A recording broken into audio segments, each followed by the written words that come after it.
Good evening. This is the Amherst Finance Committee meeting of February 8th. We are in the first floor meeting room and we are being recorded by Amherst Media.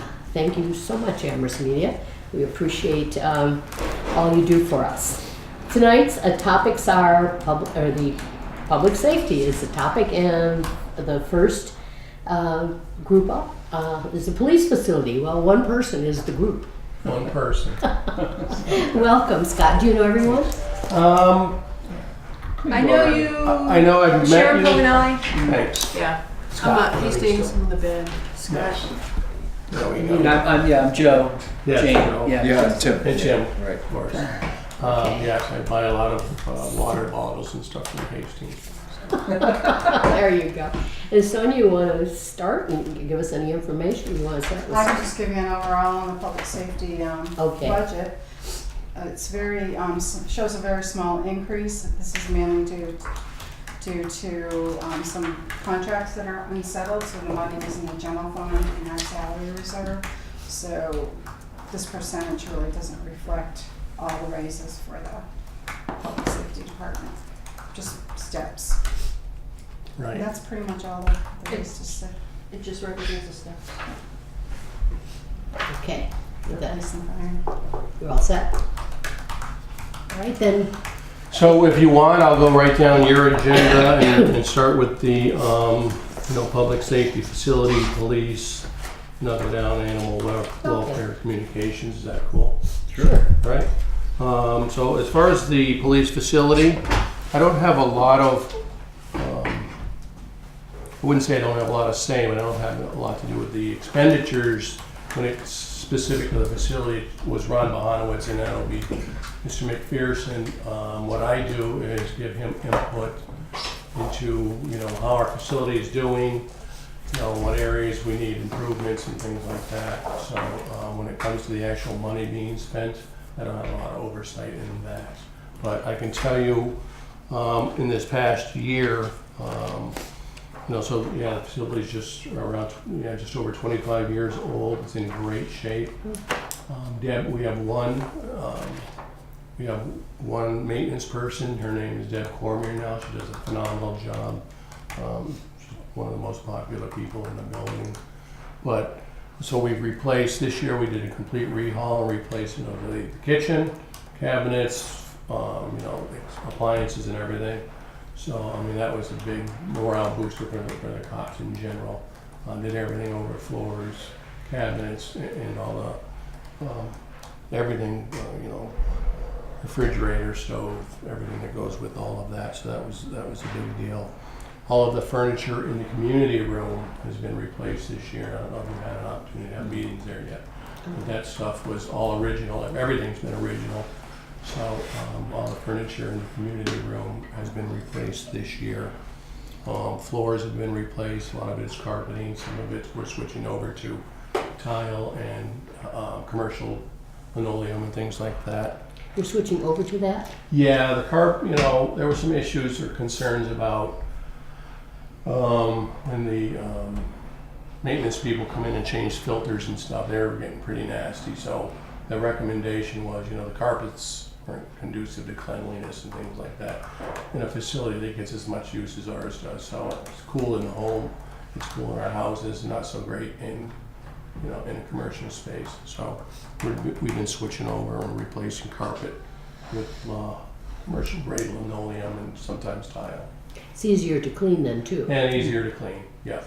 So we're continuing to do that. A lot of electronic upgrades, working with our IT people. Again, everything was original, so booking room, electronics in the booking room, interview rooms, everything's video recorded in our facility, so a lot of upgrades with that. Next in line is our roofs are going to need to be replaced. And one of the things I'm pushing hard about is when they replace the roof, I would really like to see solar installed on top of it. We have an unbelievable amount of southern exposure. We also have the highest, our building has the highest electric bills, and I think in the town. I know certainly with town buildings, I don't know about the schools, but and so we've changed everything.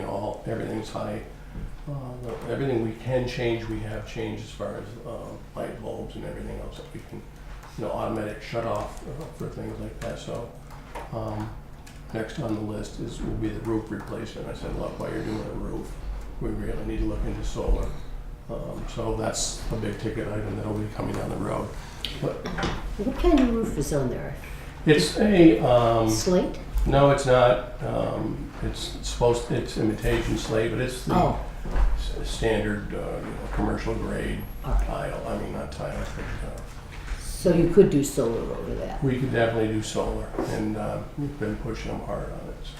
So, and then I'll stop getting little comments in my ear and turning the lights off at night and stuff like that. So, but I mean, as far as the police facility is concerned, that's all I have to report on. Again, I usually get a request on what is really needed in our facility, and there's always the usual maintenance, painting, and walls being repaired and things like that. But those are all the big ticket items that we replace and requests coming down the road. So the facility's in really, really good shape. It really is. So it'll be. It won't be on the to replace list like fire and DPW for a long time. So, People will be happy to hear that. Yeah. yes. I don't know if this falls under the police facility, but in the past you had some difficulty finding people who will clean cells and things. Has that been resolved? Yeah, we've contracted out with a company called 24 Trauma. It became, things being as they are and the cleanup of hazmat type material, I really don't want my cops dealing with blood exposures and pathogens and things like that. We don't have a lot of it. If somebody's bleeding from an accident or something and it gets in the cruisers, we'll have them come in and clean. Pricing's relative, and we eat that up in our own budget. Again, if I were to bet last year, $1,500 maybe we've spent in cleanups. They come out there 24/7, based out of Hamden, Massachusetts. So it's a commercial company that we contract with now. The general cleaning of the cells is handled by our maintenance person, but anytime there's anything that's considered hazmat, blood, or anything of that nature, we'll bring in a commercial company to clean that. I think that's good, because then that was something that was a concern before, and Yes. trying to find people that would do that, so this takes care of those headaches. So, Okay, thank you. cool. Any And, other questions on facilities? Just weekend staffing needs are a challenge for existing staff. Can you comment on that at all? So weekend staffing as far as cleaning the facility? Oh, is that what that's referring to? Yeah. Oh, We're doing police Yeah. now. okay. So yeah, we have a gentleman who comes in, and the lady that we have on the Monday through Friday full-time Okay. basis doesn't always want to come in, doesn't want to be called in Okay. on overtime, that sort of thing. So Oh, okay. we have somebody that also works in the Belchertown school system who will come in and supplement her Okay. in assistance.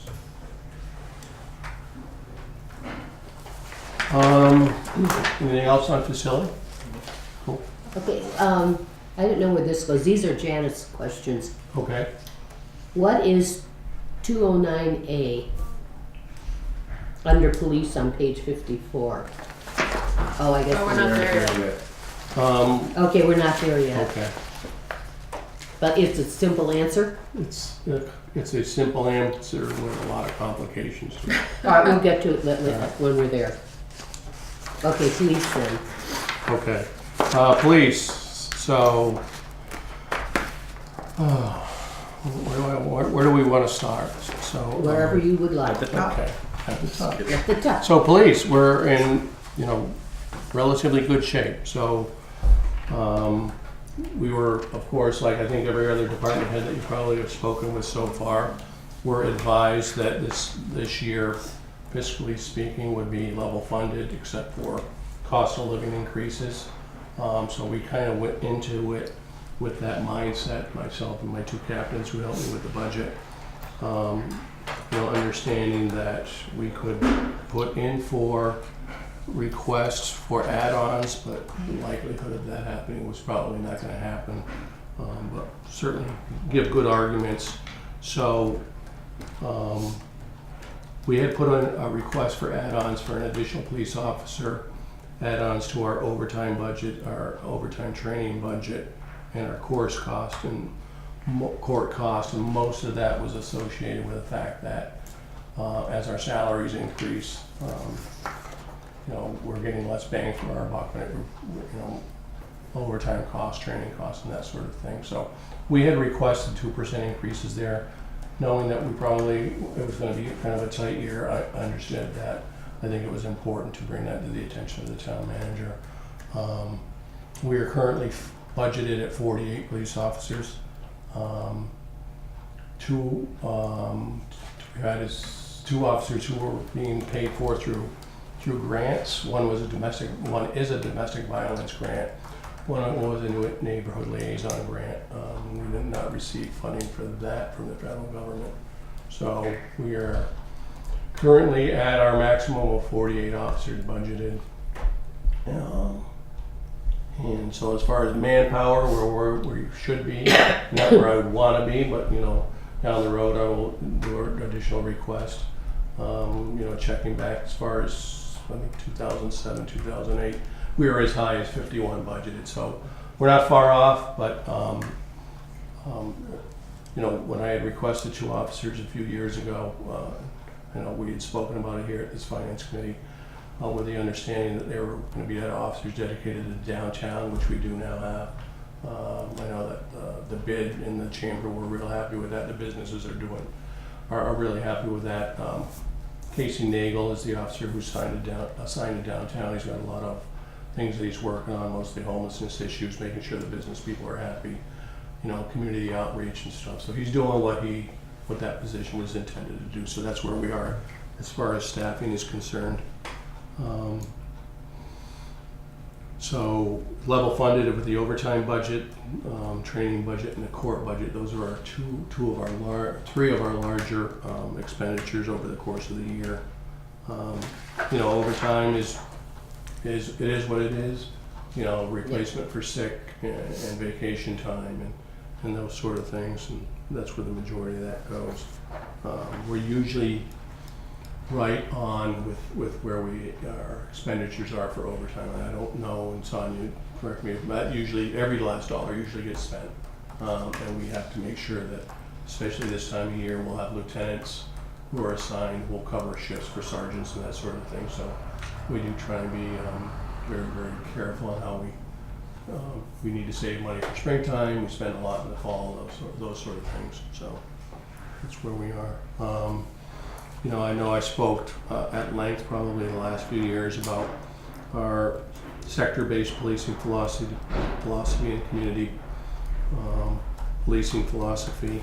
We're seeing dividends. Finally, call volumes are down pretty significantly. I know you guys have the figures in there. What we call quality of life issues, noise disturbances, fights, disturbances in general in neighborhoods are down pretty significantly. And our community outreach calls for service, which are police officer generated calls, are up pretty significantly, which is a good sign.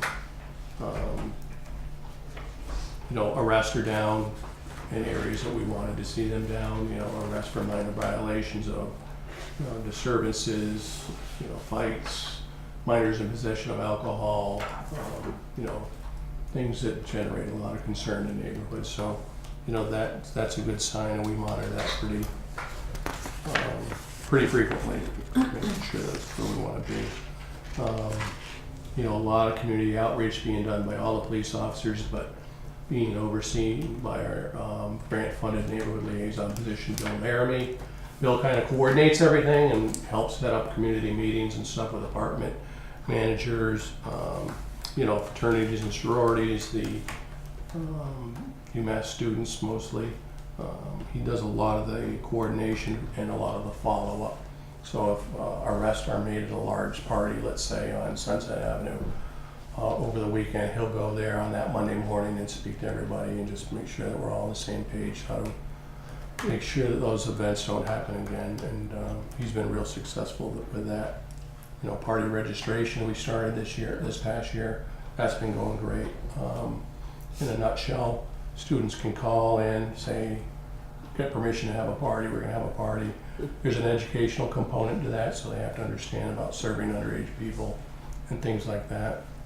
If the cops get a call, then we give them a 20 to 30 minute lag time to end the party themselves, and they don't get a police response.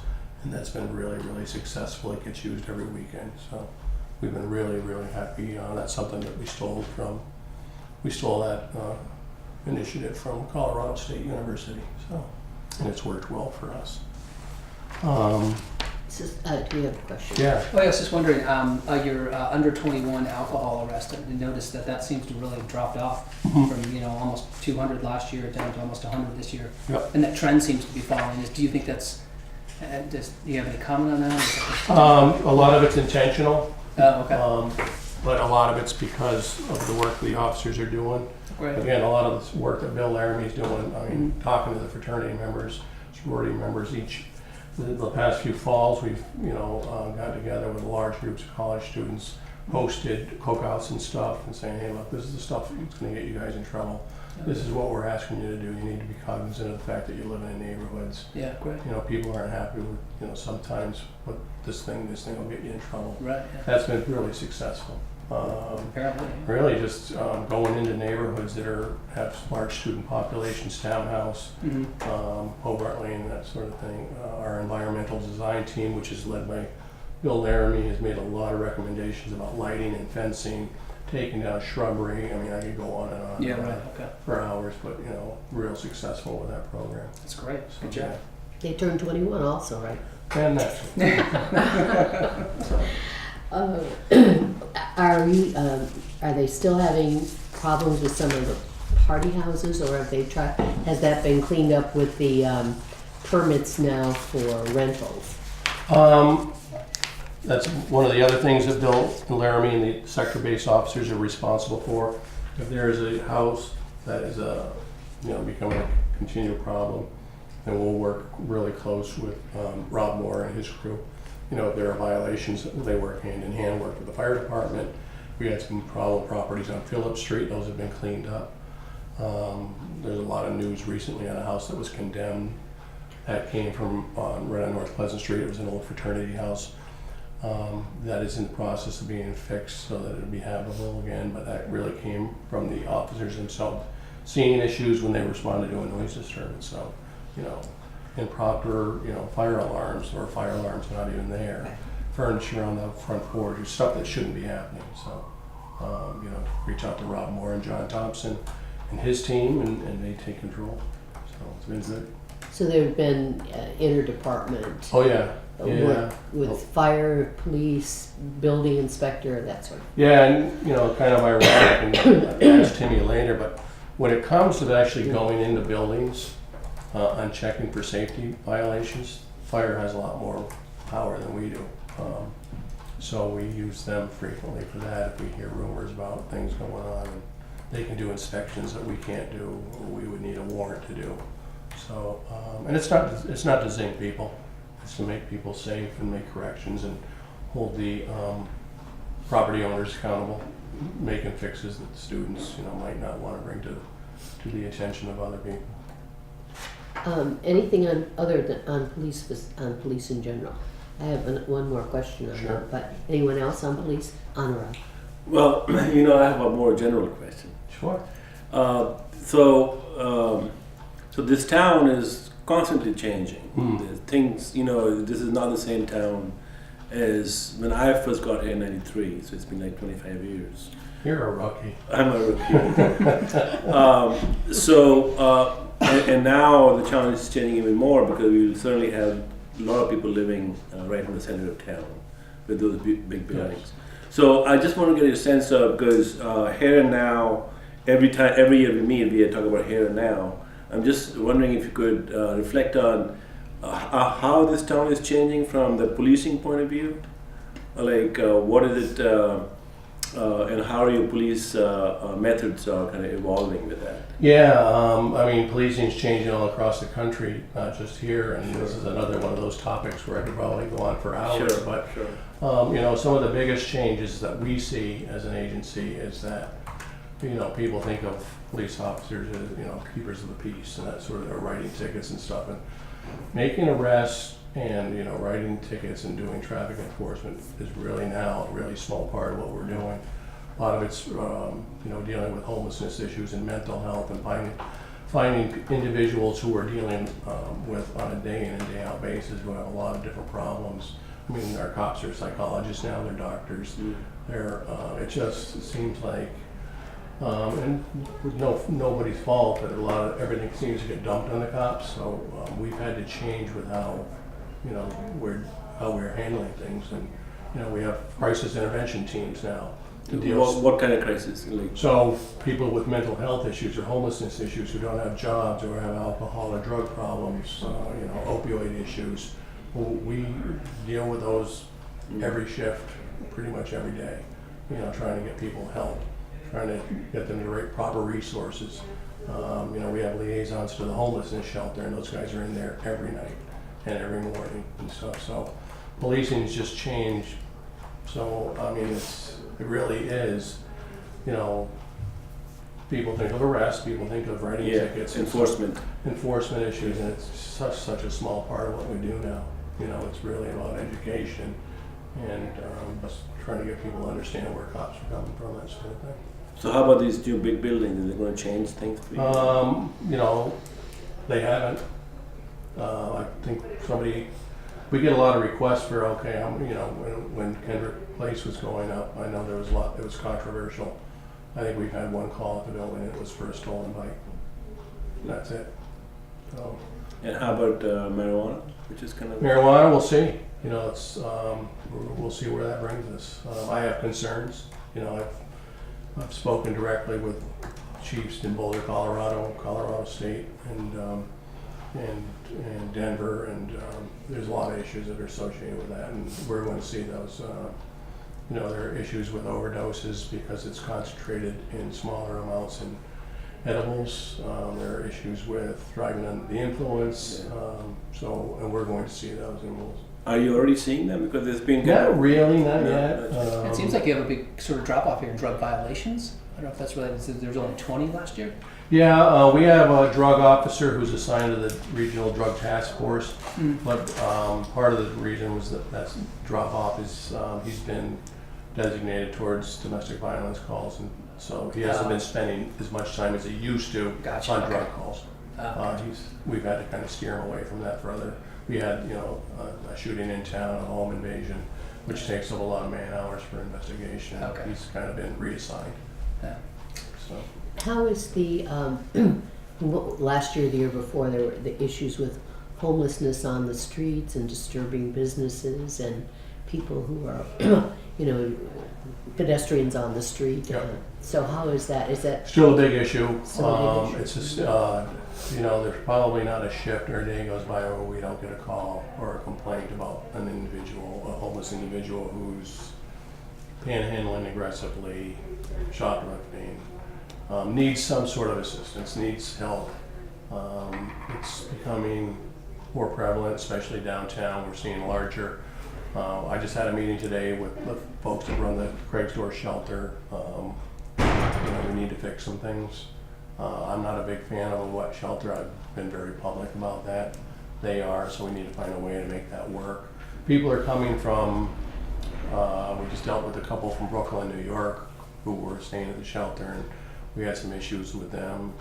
What are you doing here? Oh, I found out it's a wet shelter, and I can get 3 meals a day here. So the word's out, and that's not a bad thing that we have a shelter. I mean, the cops truly appreciate that shelter because people need a place to go.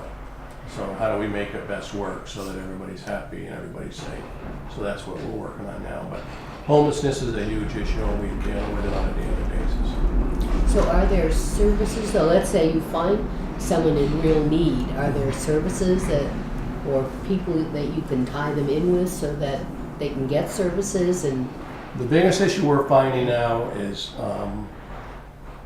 during the daylight hours, they find a place to sleep, but then what happens during the daytime? So they're just hanging out, and they don't have things to do, and they sometimes get into things they shouldn't be getting into. So it's trying to find them resources for finding jobs. You know, a lot of them have drug and alcohol problems, so finding them resources to get clean. So those are the things we're concentrating on right now, or my officers are. So. Is Amherst the only town that deals with this, or are we seeing this happening in South Hadley and Northampton and? We're the only ones that have a wet shelter. So that's what we're trying to deal with, how to make that best. I've gone publicly on how I feel about that, and I think it's here to stay. And so, okay, how do we make it work? How do we make it so that it's going to work for everybody? Well, that was my Sure. question, there's no movement to reconsider that decision? I push for it all the time. I don't hold much weight in this town. And what's a wet shelter? You can You go can there. You can be there sure. intoxicated or high, and Oh. you'll still be accepted. Oh, Yeah, that was a good question. They call it behavior-based, Yeah. but I thought it was like showers or something. No. I thought it was alcohol. I'm sorry, I should have. No, I thought it was kind of. I didn't understand it. I didn't understand it. No, it's a big deal. I think The biggest point deal is out we're the only people- wet shelter Yeah, in west Western of Mass. West Worcester. So we are the place to be if you are drunk or high. Oh, So Which is a problem with people congregate Yeah. here, and there's nothing, like you said, there's nothing for them to do. Once they're kicked out of the shelter in the morning, they're on the streets and usually downtown or by the graveyard or, all of the above. Yeah. Jones Library is a popular place. Behind Jones Library, West Cemetery, and then of course in front of any of the establishments. and on the common. Yeah. And they are allowed to actually drink No. in these. No, in the courts, when we make arrests, the courts aren't real happy about it. They don't feel like there's not a whole lot they can do. They can fine them. They don't pay the fines. The warrant gets issued. We lock them up again. So that's one of the areas that we're really, as an agency, as a police department, we're working hard at to find resources to get these people help because we are the ones that always get the calls. So just to piggyback on that, so one of the things that tends to happen, I think, is that they buy a lot of nips. Yeah. So they're not. So I mean, there's nips all over the place, or Yeah. What is next? a little. You go to a liquor store and you buy a nip, like it's just, and then you throw it away. So it's not like they go in. It's not like it's not like the old days where there's a guy walking around with a bottle. I like agree. this. I didn't know that. So that's one of the other Yeah. things we've been doing is working with our downtown liquor establishments. Well, that's what I was wondering. How successful is that? It's been pretty successful, but what we're finding is, we had this, and it was controversial. We put out this big list, and it was called the list. The police chief put out a list of people not to serve alcohol to, Right. and people were upset about it. But it worked. It worked. But then they found other people to buy for them, and or they'll take the bus over to Hadley and buy there, and then come back. So. It's funny. I live on 63, and there's we have to get out and walk sometimes because you have to get out, right, or run or whatever. Right. And nips seem like a problem everywhere. They're I mean, you Everywhere. can't walk from here to there without seeing like 10 or 15. I mean, that seems exaggerated, but do you have any? We need to put a 5-cent returnable thing on the nips too. So. Huh? Are you serious? No, I'm serious. Yeah. I mean, at least people won't be tossing them out the window or out of their bike or out of their backpack. And then one last question. Well, listen, you have other people have questions on police, the category by itself. How is Amherst being a shelter? No, A what not shelter? Sanctuary No. studies. Sanctuary city. How is that affecting any grants? Are you aware that it has? Yeah, we're aware of it. We've had a grant in the last few years for our neighborhood liaison position through the Department of Justice. And that grant would have been given to us last September, and we did not receive funding for it. We didn't get funding. We did not get funding, $95,000 to cover the cost of a police officer and benefits. And we didn't get that precisely because of our being a sanctuary city? I've asked that question and I asked for it in writing and it wasn't given to me in writing, but it was given to me with. Sure. Yes. Okay. It's a federal grant, Yeah, sure. Yeah. so. And when that was presented to us, we were told that would not happen. I made it pretty clear to Not people you, that but- I thought of all the things that would happen from the sanctuary city bylaw that were to, and what was, I knew this was going to happen. I knew we were going to lose funding. Okay. All Did right. we find out about 209? No, we're moving that way now. But we're on, I think that's That's on Is that that's under 209? police, yeah, page 54. page 54. Under Are we Under on your service 54? levels, 209A, and 209. page 54. Yep. 209. About halfway down the page. Sure. No, yeah. Oh, So there it it's- is, 209A. What is that? So 209As are restraining orders, domestic violence restraining orders. Oh, okay. So if somebody is in need of our assistance, the other grant we have that was funded, our domestic violence grant, which is $450,000 that we have in, it's us, the University of Massachusetts, Every Woman's Center, which is now called the Women's and Family Center, and the Hadley Police Department. So what we do is we receive money for a civilian advocate who actually works in our police station and assist our officers in the investigation and follow through of any domestic violence case. Did you say $450,000 grant? It is $455, I think we just received. That's this. That'll be for 3 years. This is the second time we've received that grant, so we're operating on year number 4, I think. Amherst received it, UMass, Amherst, and Hadley. and Amherst's name was on there? Well, yeah, Okay, and they didn't turn us down. they didn't turn us down for the domestic violence, but they come from, the federal grants come from a lot of different areas.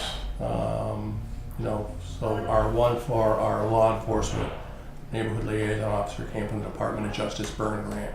That was the Oh, one we the didn't receive. DOJ? This came from a different area. We still receive like little grants for from transportation department, federal transportation, OUI enforcement, seatbelt enforcement. We still have been receiving most of those grants. Very good. Okay, then if we're through with police and general animal welfare. Animal welfare. And we So- still have our person. Yeah, Carol Hepburn, level funded budget. I think there's a small increase for a cost of living increase, which I fought hard against her getting. Kidding. I was like, whoa. She is, she's one of the most popular people in our building because she handles just about everything animal related, even stuff she's not supposed to be handling, she handles. But we're in a real good spot with Carol in charge, she likes to tell people that I'm only her boss in theory. Probably true. And it's true. Yeah, the best way I supervise her and oversee Carol is by staying the hell out of her way. So that's an easy and great relationship we have. But the animal shelter, we contract with the city of Northampton. They use our animal facility out by the sewage treatment plant, which has been there for a long time, and we will be.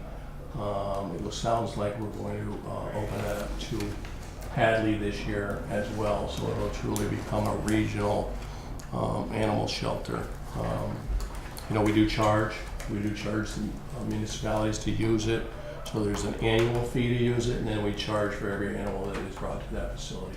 So there's some money that goes to the general fund for that. Did Northampton think about doing their own? They're looking into their biggest complaint with having to use our facilities, like mostly just the time involved traveling down Route 9, much like you hear about the ambulance services having to deal with Route 9 as far as transportation. The facility's clean, it's a great facility, but they're looking into their own animal shelter, a building one. I think they're searching for a grant now. So yeah. And do you think our fee is Low. is fair or too low? I mean, we're, you know, as a finance committee, we've asked this question of a number of Yeah. areas where we think we might be subsidizing another town and we We- could pay more. We charge the same, we piggyback off what the Franklin County Regional Shelter was charging, so the annual fee is cheap, it's $1,500. Where most of the money comes from is the daily fee to service animals and stuff like that. I don't know if we have that figure, Sonia, but I bill Northampton City quarterly, and it's a pretty substantial amount of money. So. Okay. We can get that amount from Sonia, I think, somewhere. I can follow up on that. Okay. Anything else about animal welfare? Oh, the only other thing Carol wanted me to bring up is that she's working hard on the outdoor dog park. Oh, yeah. And I know that's probably gonna materialize this calendar year, so. Is that a, no, where's it? Landfill. Land- Yeah, At the landfill. that's what, Yeah, that's the latest location I heard was the Oh, the newest of the old landfills, right? The One- newest of the old land? Oh, the one across. One on the left going towards Belchertown, not the one on the right. Okay. And part of it's going to be solar and part of it would be the Right, landfill. Right. Animal dog park. Yes, so it sounds like they found a location. And in this animal shelter, do they take cats too? We don't advertise, but we don't turn away, Okay, so. very good. Anything else on animal shelter? All right, say hello to Carol for us. Will do. Communication center. Communication Center, so again, another level funded. We continue to employ 12 full-time dispatchers. That has not changed, and we're in a relatively good place with 12. One of them also, Mike Curtin, acts as kind of the communications head, so he helps us out. He handles most of the scheduling and training, mandatory trainings and things like that. So Mike Curtin is considered our communication head, and he works really closely with me. We have a great relationship, and he keeps me up to speed on things, all things communication related. We continue to receive 2 grants. One is from the state 9/11 grant, which is in the amount of $85,000. That covers the salary and benefits of our lowest paid dispatcher. Whatever's left over, we put towards the overtime line item budget for dispatch. We've never really properly funded the overtime line item budget in dispatch. It's only funded about half of where it should be. You know, one of the problems with the grants we're getting now is the state 9/11 grant that covers the salary has been level funded for the last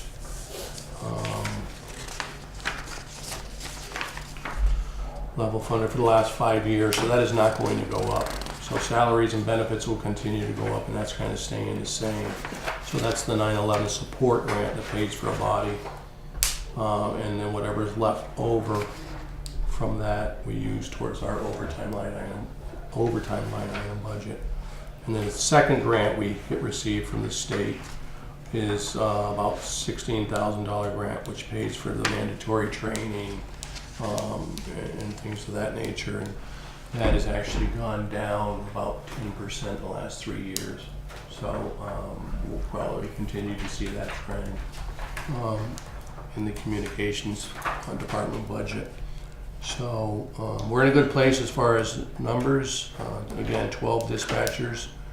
It allows us to cover most shifts.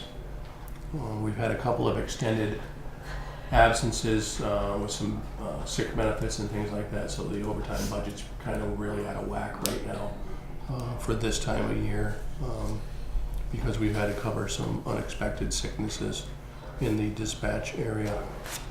So we have both training grants, so the 9/11 for $85,000, the training grant which is $15,900. But the good news, well, some good news, because I get asked every year, either through finance or most likely usually at town meeting, is what are we doing with regionalization? Hadley's got a new police chief who we have a good working relationship with. So, we have started up those discussions again about Amherst's town of Amherst hosting the dispatching services for Hadley and Pelham, and I've started communication with Belchertown as well. So hopefully more to come on that. I'm hoping to hear some positive news by the time town meeting rolls around. So because I always get asked about it. So not a whole lot to report on communications because it's going really well. We have a really great group of dispatchers, again headed by Mike Curtin, and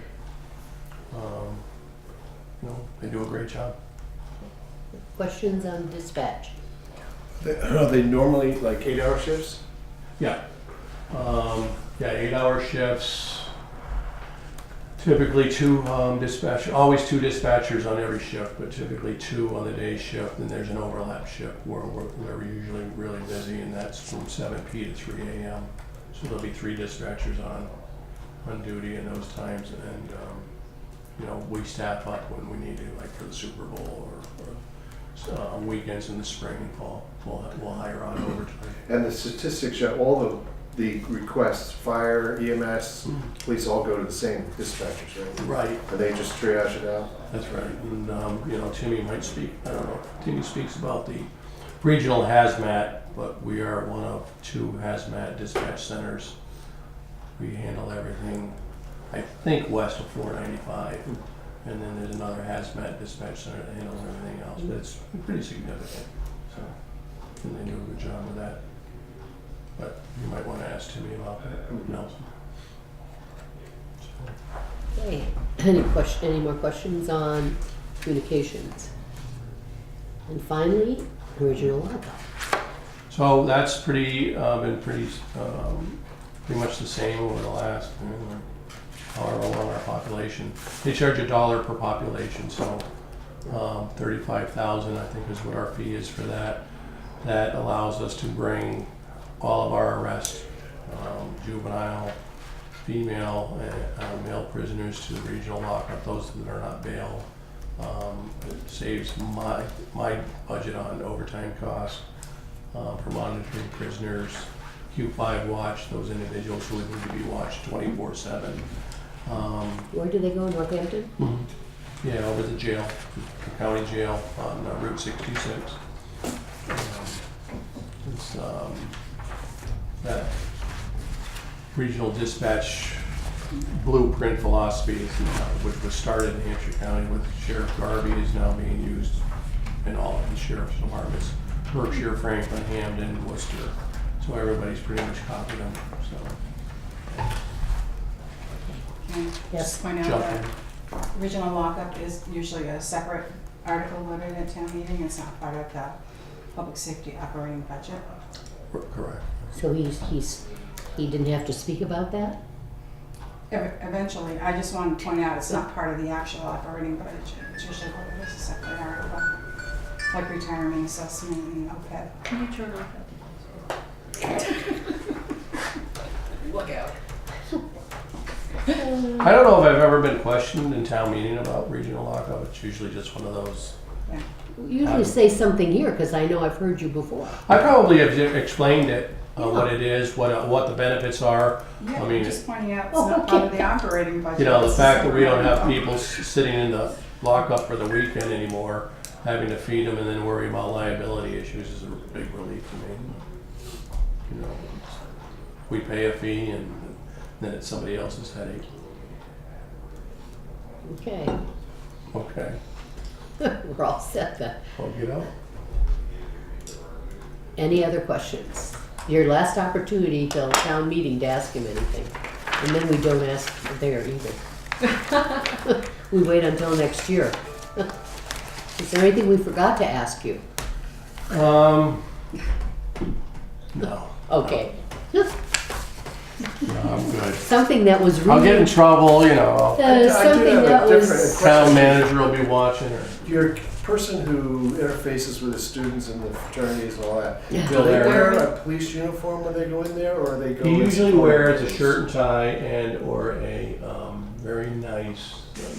I'm kind of picky about what I let them wear. Mhm. They have to have some designation that they're a police officer. Oh, I was just curious if they Yeah. were. All right. But they probably have sweaters with a little emblem or something on them, right? Cardigan only. Cardigan, yeah. They kind of look preppy, right? And like a catcher's mask kind of thing too. That was a ski mask. That, she knows better. Probably the only agency left on still make them all wear shirts and ties when they're out and about. So You're from the old school. I know. They remind me. Thank you very much You're for welcome. coming, Scott, and all the Good to see you guys. information. Thanks again, Good Scott. seeing you. Thanks, Sonia. Thank you. Can you send him in? Huh? Send him in? All right. I have to. Lay down the law. Lay down the law. They let you come by yourself this year, huh? Jen wanted to come, but she had gymnastics, and she has a 6-year-old and an 8-year-old, and I think they beat on her, overruled. And Ronnie's daughter is a big shot in Granby High School basketball, Ron Young. Oh, I think they had a game tonight, so I gave them I'll handle it. Sonia told me there wasn't a whole lot to talk about anyway, so. and it only took you almost an hour to talk about it. I know, you guys are getting soft on me. Well, 45 minutes was explaining the wet shelter, I think. Yeah, along with nips. The nips. I didn't. Hard to believe, isn't it? Somebody straighten him out, please. We'll Working take on him it. out for a nip after. There you go. See you night. guys. Bye, Scott. Well, I schmoozed them, everything's smooth as silk. It's gotta be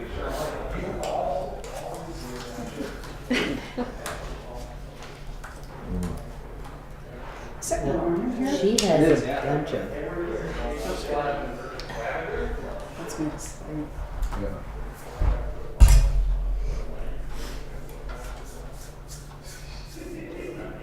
Who would fire next? He walked away with my budget book, Sharon.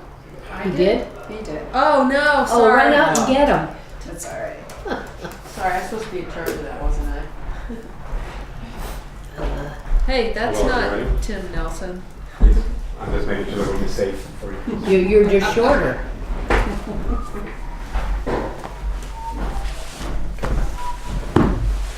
It's clear for you to come in. What? We checked out the room, it's clear for you. My feet. Where you sitting? You're sitting over here. Alright. You need your space. I know you start talking to your friends. And the problem, oh, come on, my wife is giving me a hard time about that too, pal. You know, we're one big happy family here.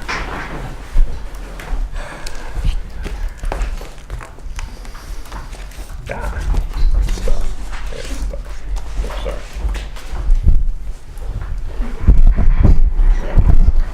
What are you reading?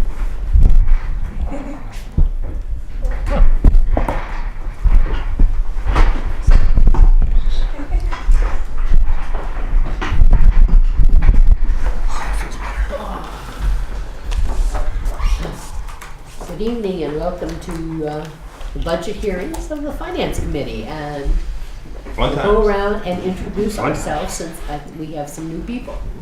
So, Anurag, you want to start? Anurag Sharma. Tim Neal. Joe, Jane. Mary Tileman. Sonia, Albert. Sharon Pono.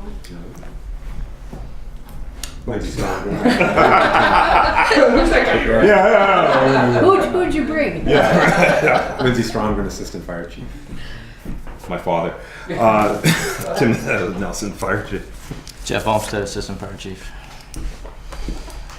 Okay, Sonia, would you? The statement I made for the public safety for the budget is the same. It's for the whole public safety, including the fire. Okay. So it doesn't include some of the the unions and negotiations for 2019, so it doesn't include some of the salary increase in there. It's in the general government.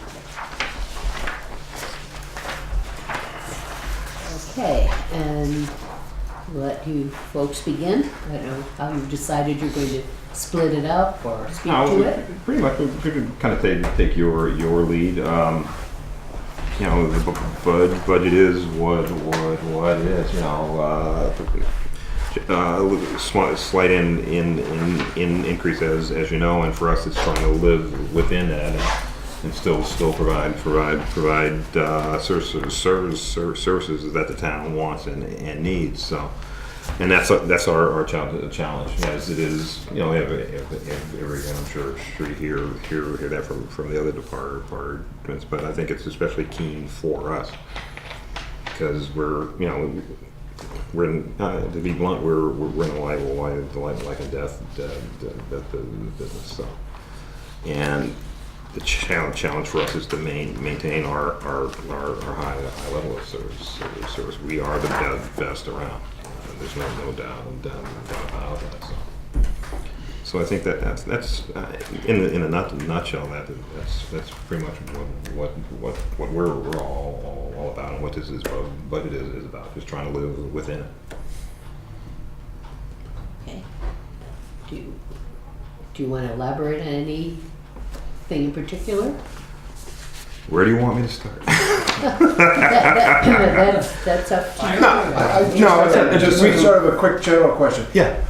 Did this year present any differences from a previous year or previous trends, or are things either basically the same, or are there some new challenges that you're experiencing now? I think it's the same challenge, but it's just become more intense. I mean, each year that I've been here, it's become more intense. I mean, bottom line, our call volume has increased about 2.3% a year, and this is going back at least 20 years, over the last 20 years. So, and this is a labor intensive business. So there's been that in increase, and Jeff and Lynn have a greater history with that. But you know, there's that increase each year, but we're doing it with the same pool, number of staff.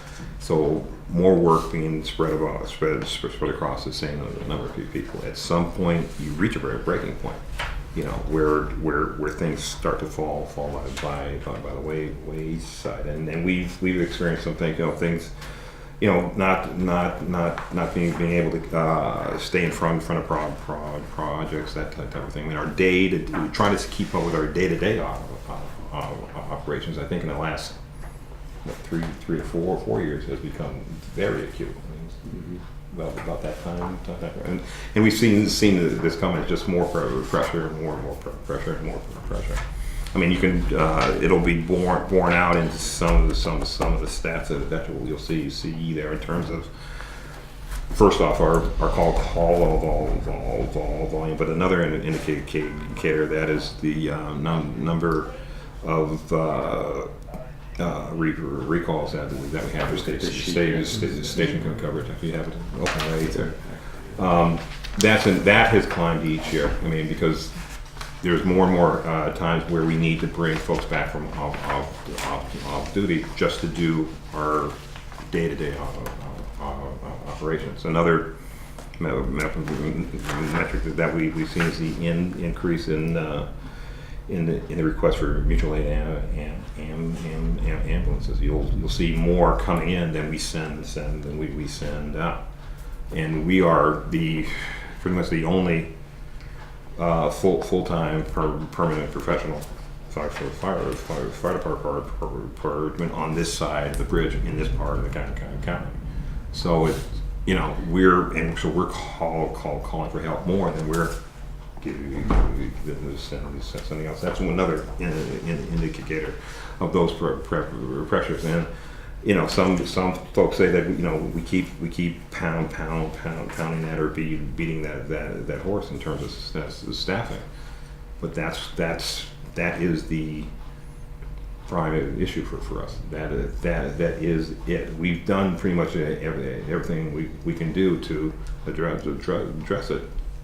But address our staffing needs, trying to, just doing different things. But at some point, it just comes down to the resource you need is people, and pretty much everything stems right now from that. Our staffing, being able to train. Being able to send folks to school, just addressing our call volume, and it's not those ebbs and flows. Is that our everyday need, the towns everyday needs, and that's a big issue for us. And I would just chime in on that. As the chief said, our most acute issue is staffing, and this budget does not address that. This is level funded in terms of staffing, so we're not increasing our staffing. If you look at the very top line of, again, that sheet, you can see we're up to over 6,600 calls we did last year, fire and EMS. And to be doing that with a minimum of staffing of 7 or 8 on duty, which is what we have, is ridiculous, to be honest. We need to raise that number, and that is not addressed in this budget. But some of the other implications of that call volume that does affect this budget is, as we do more calls, it's not just a matter of how much staff we have, but things, as an example, vehicle maintenance, EMS supplies, other things also go up. If we're having a 2% increase every year on call volume, that's 2% more. We're driving all the vehicles back and forth, especially EMS calls. We're going to Cooley Dickinson back. It's the closest hospital, often at Bay State in Springfield. A lot of road miles. These vehicles are very expensive to maintain. So fuel costs, maintenance costs, and EMS supplies Jeff oversees, those are going to go up as your call volume goes up. So you're going to see that reflected in the budget, that some of those line items, such as vehicle maintenance, we're going over every year and having to grab from other line items to try to cover that. And when you're talking about essentially a level funded budget, as the chief said, that becomes more and more of a challenge every year to stay within those confines, because we can't control the call volume. That's going up outside of our control, yet we're trying to deal with essentially the same budget and the same staffing. Sharon. So it's been a while since I read that study that was done. That's the staffing study. Yeah, the staffing study. So I think I remember reading that the on-call force, the call force has gone dramatically down just in terms of call. No. The people on call, the call force. Number of them? The number of them. And one of my neighbors used to be on the call force, and he, I said, why'd you stop that? And he said, just other things came up. But and the UMass kids that you guys used to. The students all volunteers. Yeah. So are both of those groups going down, and are there any? Do you see any upswing in that, or is that is that something that's gone? It's two different things, I think. Yeah. With the call force, what we've seen through time is that we're calling them in more and more and more. Yeah. And they're a call force. I mean, they're a part-time force, and these are folks that have full-time jobs, full-time families, and they're really trying to give back to the town, which is a great thing.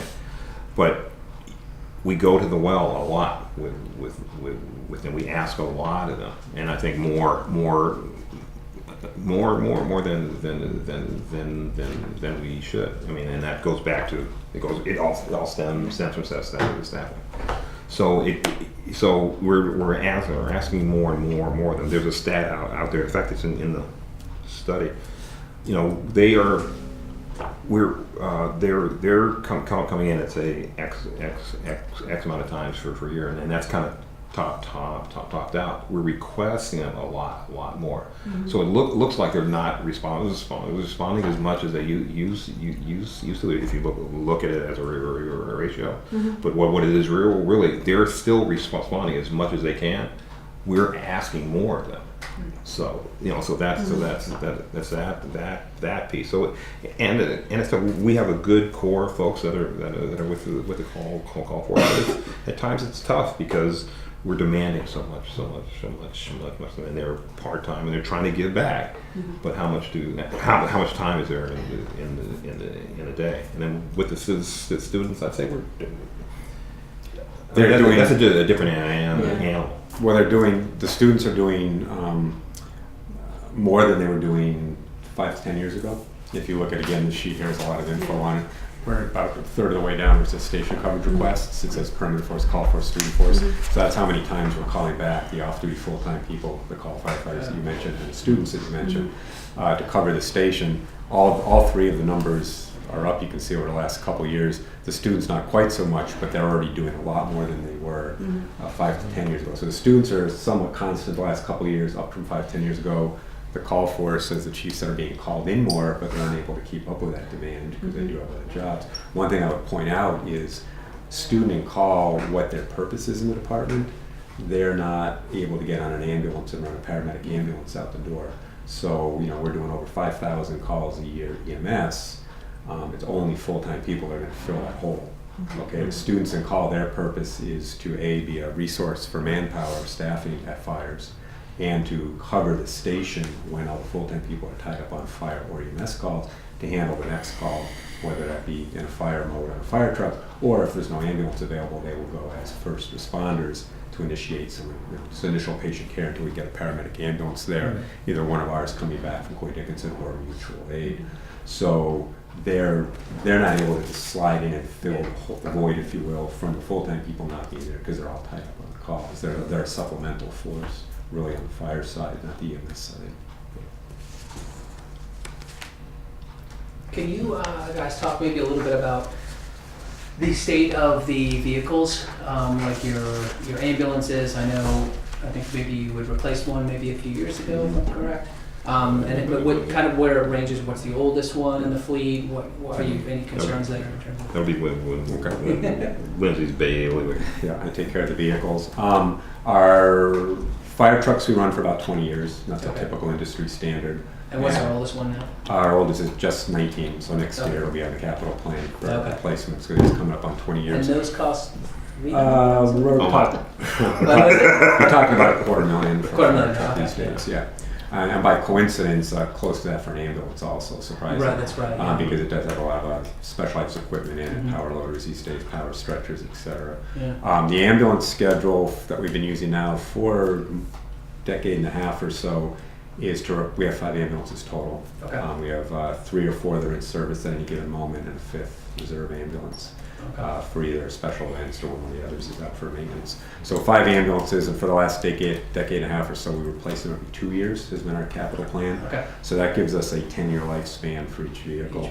What we found, though, we started looking at this a few years ago. Assistant Chief McKay, who was before Assistant Chief Olmstead, we were looking at it together, and he really came up with a plan where 10 years is too long nowadays because, again, we're increased call volume.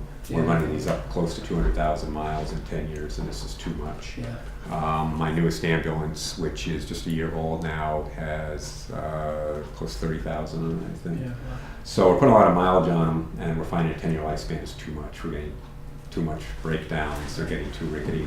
So we're actually trying to get that down to a 7 or 8 year lifespan. It's a little hard to do with an annual budget. Yeah, right, exactly. We don't need to go to every year replacement for a 5 year, but 10 years too much. So we work out a schedule where you have a skip year, buy one, skip one, buy one, maybe buy 2 in a row, skip one. And we kind of built that out for 10 years.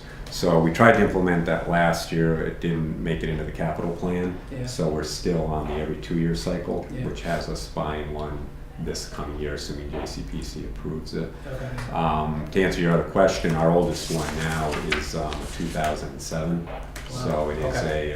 actually 11 years at this point, and that's the one we would be replacing. Yeah. And that's got about 190,000 miles on it.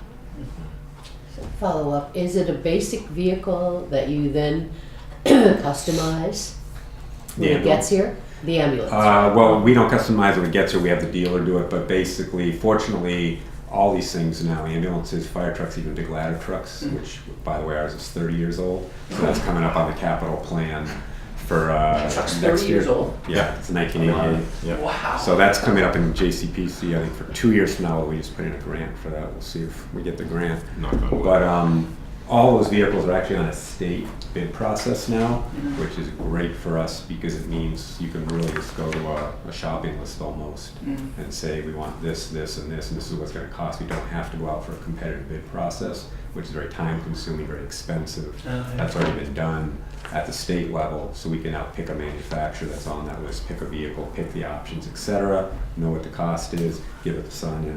They approve it. And literally we can order it. So it's a huge time savings for the town. Sounds like, yeah. And maybe a little bit of money savings too. Certainly not going to pay for a lot of lawyer fees and things.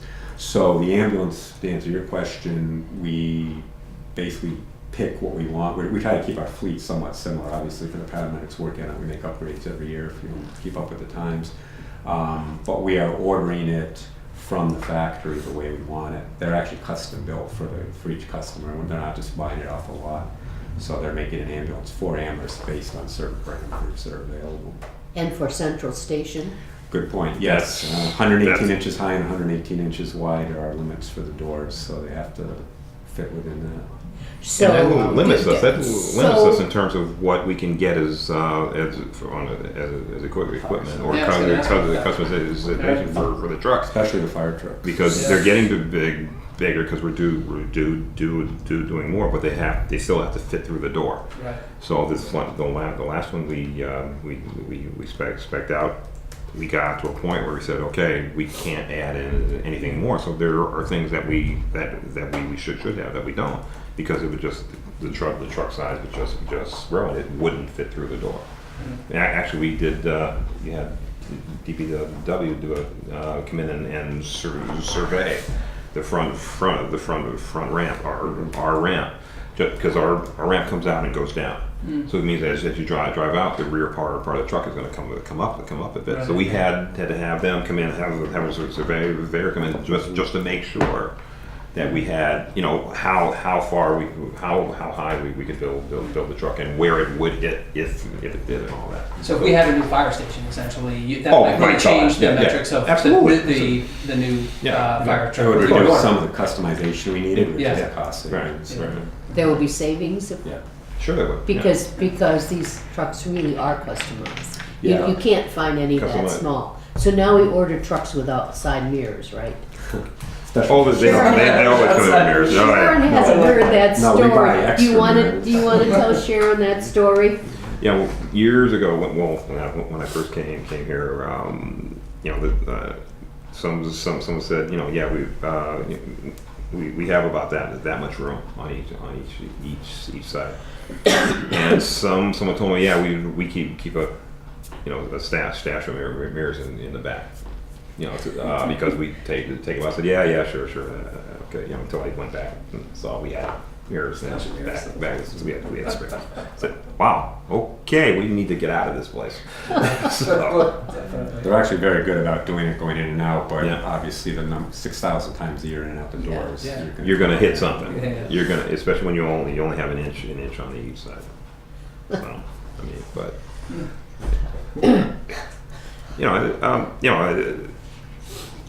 just to kind of segue, but we got some. Besides those challenges, we're doing some pretty good stuff. Since we met last, we hired three people, and contrary to popular belief, that's not 3 additional. That just brought us up to where our authorized strength. So we're just filling holes. Oh, you fill vacancies. But these are 3 full-time? Yes, 3 full-time. Okay. Firefighter medics. So, do we have the two requests from, or maybe they're not there, maybe they're on the cut line in terms of if we have money we can hire them, if not, they stay below the They're on line. the top of the town manager's recommendation list if more money becomes available. Okay. Yeah. Well, if it becomes available. So that, that's, and all three of them were great. They've been great additions to the department. Just going down the list, we've had some, as we were filling vacancies, those came about because of retirements. And we filled. We made some promotions. Actually, he was one of them, and we like him. So I mean, but we had some great candidates, and it's worked out well. I mean, our school safe program is our fire safety education program for the schools. Again, it's one of the models for the state. That's a great thing. Most programs out in the state want to be us, and that's no brag. It's just fact. We've we were still doing a good job of obtaining state grants.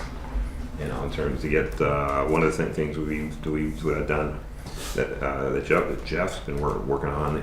It's the world we live in now, but we've been able to obtain grants to buy body armor for our medics for that day that's going to come, where we're going to have some kind of mass casualty event because someone with a gun or someone driving a bus through a crowd or something like that. But it's going to happen. It's going to happen. It will happen, and our guys need to be protected. So Jeff has been working on that, and we've secured funding internally and from the state. So that's been great.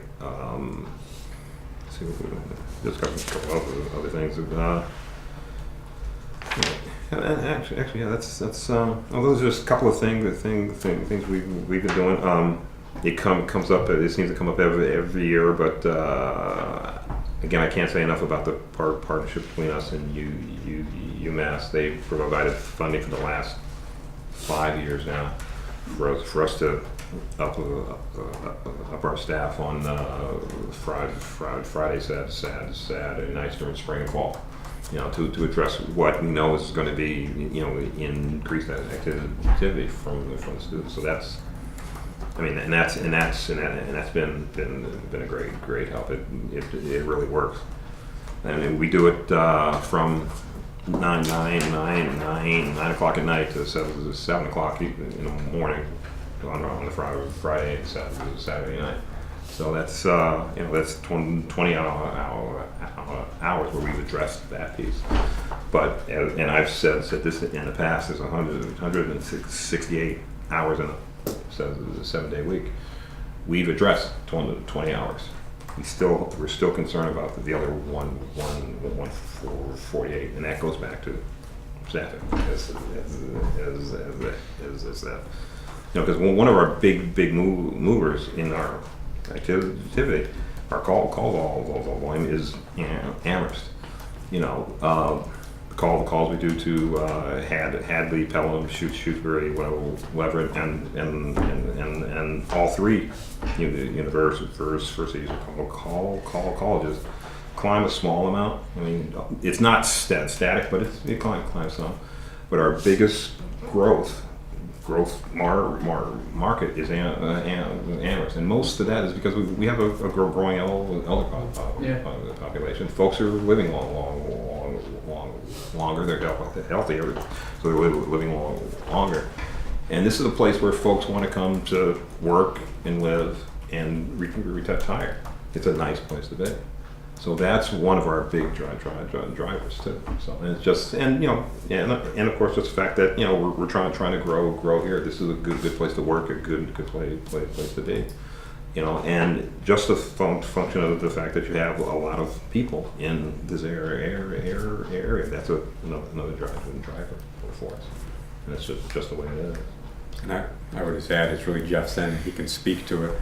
But if you look at all the building going on in town and on campus, that's driving the whole prevention end of it in terms of all the inspections we have to do, not to mention the increased population. If you look at the, Kendrick Place, the 1 East Pleasant Street project that's, working towards completion. We're looking at the Beacon project in North Amherst. Another project on University Drive, out off of Route 9 when we go out there to the Amherst Motel area. All these projects are great for growth, but with them comes services. It'll be increased services for us, it'll be increased services for the police. As you add more people, like we are often not factored into the equation. So we already have a stressed workforce based on call volume, and we're gonna add more people. And more people simply means more services. So that little piece of it sort of needs to be, pushed back up and just recognize that there's an element that comes with it. Like, it's a good element for the growth of the community, but it does come with work. In terms of the ambulance receipts, these are questions now from Janice, who couldn't be here this evening, about ambulance receipts, and the question I would have is, how far along is Hadley at looking at its own ambulance service? They are at the point where they have to choose what they're going to do. Are we part of their? Are we one of their choices? I think so. Yeah, Okay. they asked us to come and speak with them about 3-4 weeks ago. I think they only had one bidder. We didn't bid on the contract. They only had one, and after they received that bid, they reached out to us to come and speak to them just about what our services were and that type of thing. It was a good meeting, So I don't know where they're going to go. They need to do what's best, what they believe is best for their community. I mean, we of course think that we're the best service for their community, but that's their choice. So, but at the very least, it's got to be, the decision has to be made in a few months, because our contract with them runs out June 30th. Oh. So they, and we'll just see. We'd like them to stay, but if they don't, then we wish them well. So What percentage of your calls do you think are Hadley? about 20%. About 20%? About 20%. Okay. Yeah. That's okay. About 900 calls, Yeah. 9 something. Just over. Yeah, about that. Okay, so But, and that was I always like to add this caveat with that. Folks think, oh wow, 20 to 24%. Geez, that's a big chunk. Yeah, it's a good sized piece. But we lose if we lose that, we lose the attendant revenue. Yeah, right. With that, the other piece of this is, to lose those calls, we would go back to where we were about 5 years ago in terms of call volume. And 5 years ago, we weren't keeping up then. So Right, yeah, that's- so not really. I mean, it's it's the truth. I mean, that's just the way that's just the way it is. Yeah. So, and even then, we would still be going there a lot. Yeah. Anyway, so, but Second ambulance. Or Their contract is for a singular Okay. ambulance. Right. Oh, okay, so Yeah. they only have one, so you guys would still. right. Yeah. So we still be going. So I mean, we'll see. We don't know. Right. So. one of the things the Finance Committee asks is whether or not the towns where we provide some services, that we're charging enough for those services, that we're not subsidizing them. So it would be Hadley, we do Pelham too, and we do Shutesbury. And Yeah, we do. Leverett. We do all those towns. All those contracts come due June 30th of this year. Are you involved with those, or just the manager? That's more the manager. I mean, he'll ask us for our technical knowledge. Okay. But in terms of working out the terms of the contract, that's a town manager. And then her other question is that we do fire safety education in Pelham, Leverett, and Shutesbury, 4th grade. Yep. And K. Kindergarten, So, A little bit. well, she says they're good programs. do they pay Amherst for No, the use because- of our officers? No, because that all comes from a state grant. It's state grant. Yeah, Okay. that's all funded, reimbursed. And we just received this coming. We just received, yeah, I want to say $20,000 till life. Do you remember how much it Sounds about right from last year. Does it? I just Yeah. know we just got approved for We this just coming got year. And now she's on page 58, and she says, "What is an MVC?" Motor vehicle crash. Oh, motor vehicle crash. Who was that? Or how was that? Or where is that? It's in about the Fire fourth line Oh, down. okay.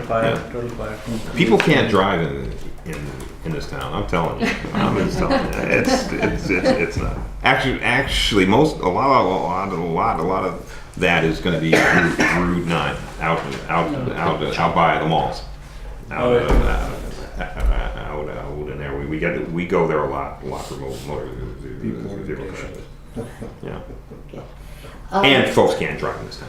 So you're supportive of the expansion of Route 9 there? It would help us tremendously, but then again, Just Because getting you back could and zip forth by? to the hospital. yeah, just a bit back. Don't forget, it comes down to a bottleneck in a couple spots. So and that's our main route back and forth.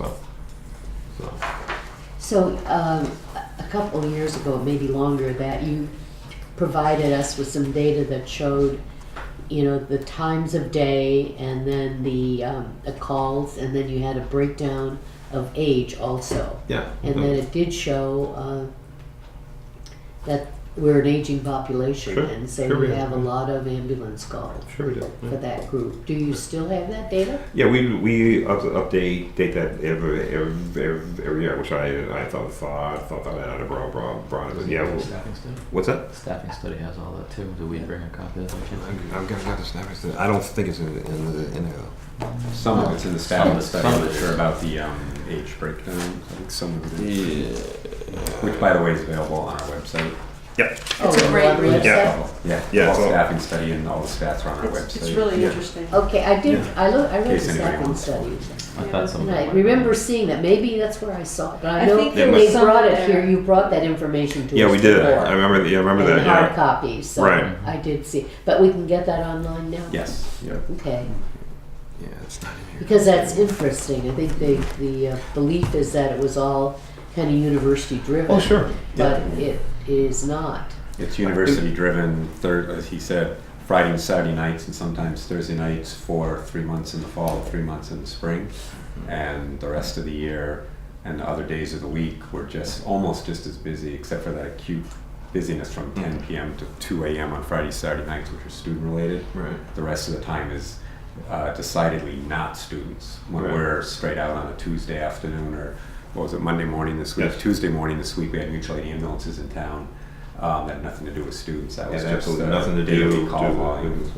I mean, I've said in the past, UMass is not the cause of all the world's ills, and they weren't on the grassy knoll. But the perception is that well, it's all because of them, and it's not. It's just we are a growing community, And aging, as you said, And is aging. part of it. Aging. and we've been taught, which is good, to call for help. If you think something's wrong, or you're sick, or this or that, call for help, which is a good thing. But more and more folks are doing that as our aging population grows. They're doing that. So sorry. No, it's okay. I No, was just, she Go ahead. I was just gonna say, after reading that, I just never thought about, it's really EMS/fire. It's not so much, it's just this, it seems so much fire/EMS. And that's a perception that Yeah. I'm sure a lot of people share that don't really think about it. What I like to say, it's fire rescue EMS. I mean, the good thing is that fires are down, and that's come from years and years of prevention efforts and education, and throughout the country and the world, in fact. EMS is what fire departments do the most of, and that's again because folks have been really good about preventing. But I would like to say it's fire rescue. I mean, we're going to motor vehicle crashes. Folks lost up on the notch or up on trails. We're going to flood basements. We're going again. I said it before. When people need a plumber, they call us. They don't call a plumber if they get a flood. If they have an electrical issue at their home, they don't call us. They call us. They don't call like the electrician. They have a problem with a furnace, they'll call us first. Because we, in a sense, we fix things, and folks trust us to fix things. The immediate problem. Immediate problem. And the other thing is, alarms, that type of thing. Folks have been trained. Your detector goes off, smoke or CO.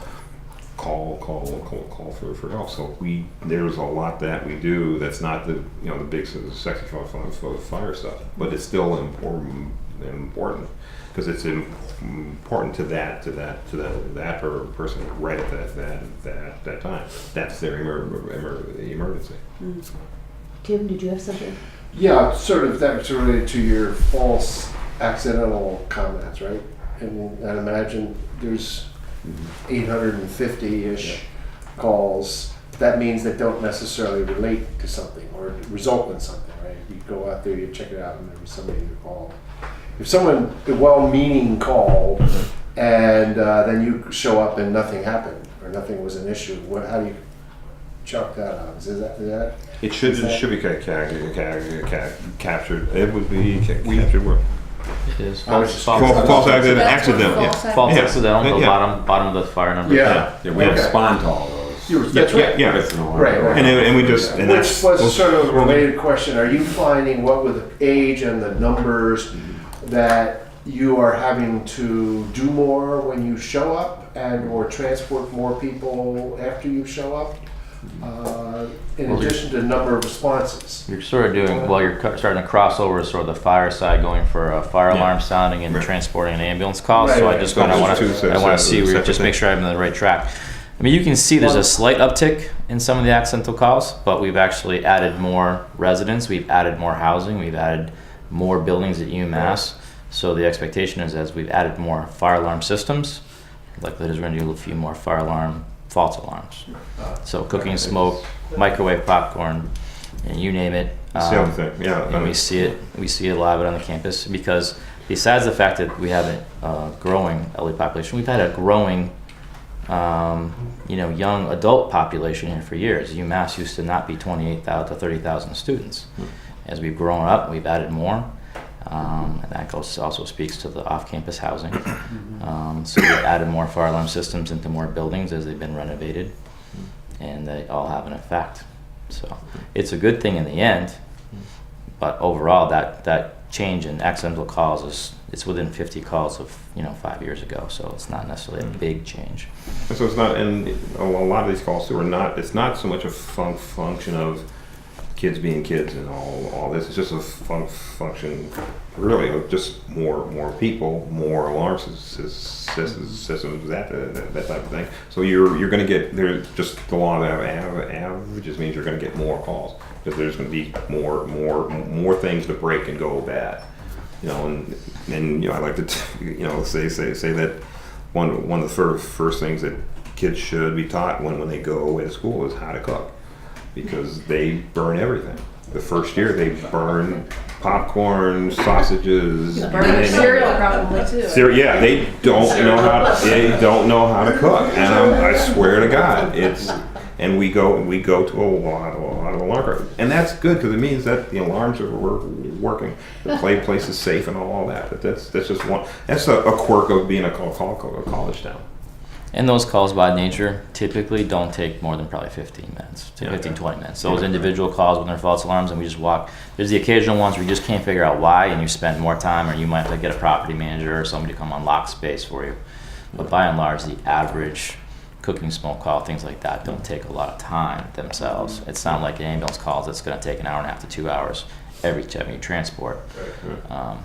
those time resources. potentially smaller calls, there's a certain amount of personnel are required to get in a truck and go to those Yep. places. So you can't just take like a van over there and a couple No. of We're miles. not doing that, no. Yeah. That would be a No. bad. It would be a bad. It would be a No. bad idea to run a car to South Amherst to go check out the smoke detector sounding and find out it's a fire. Okay.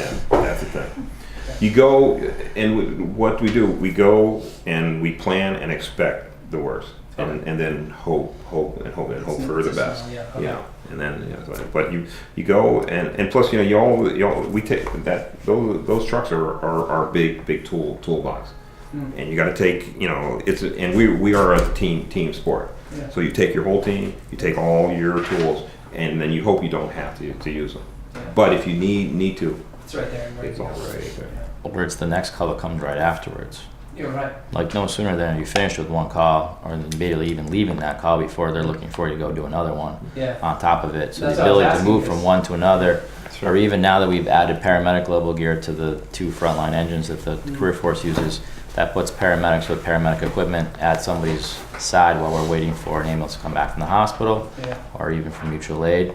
And that's an aspect that we didn't have 2 years ago, 2.5 years ago here in the community. So that's been a force multiplier for us to get care to people's side quicker.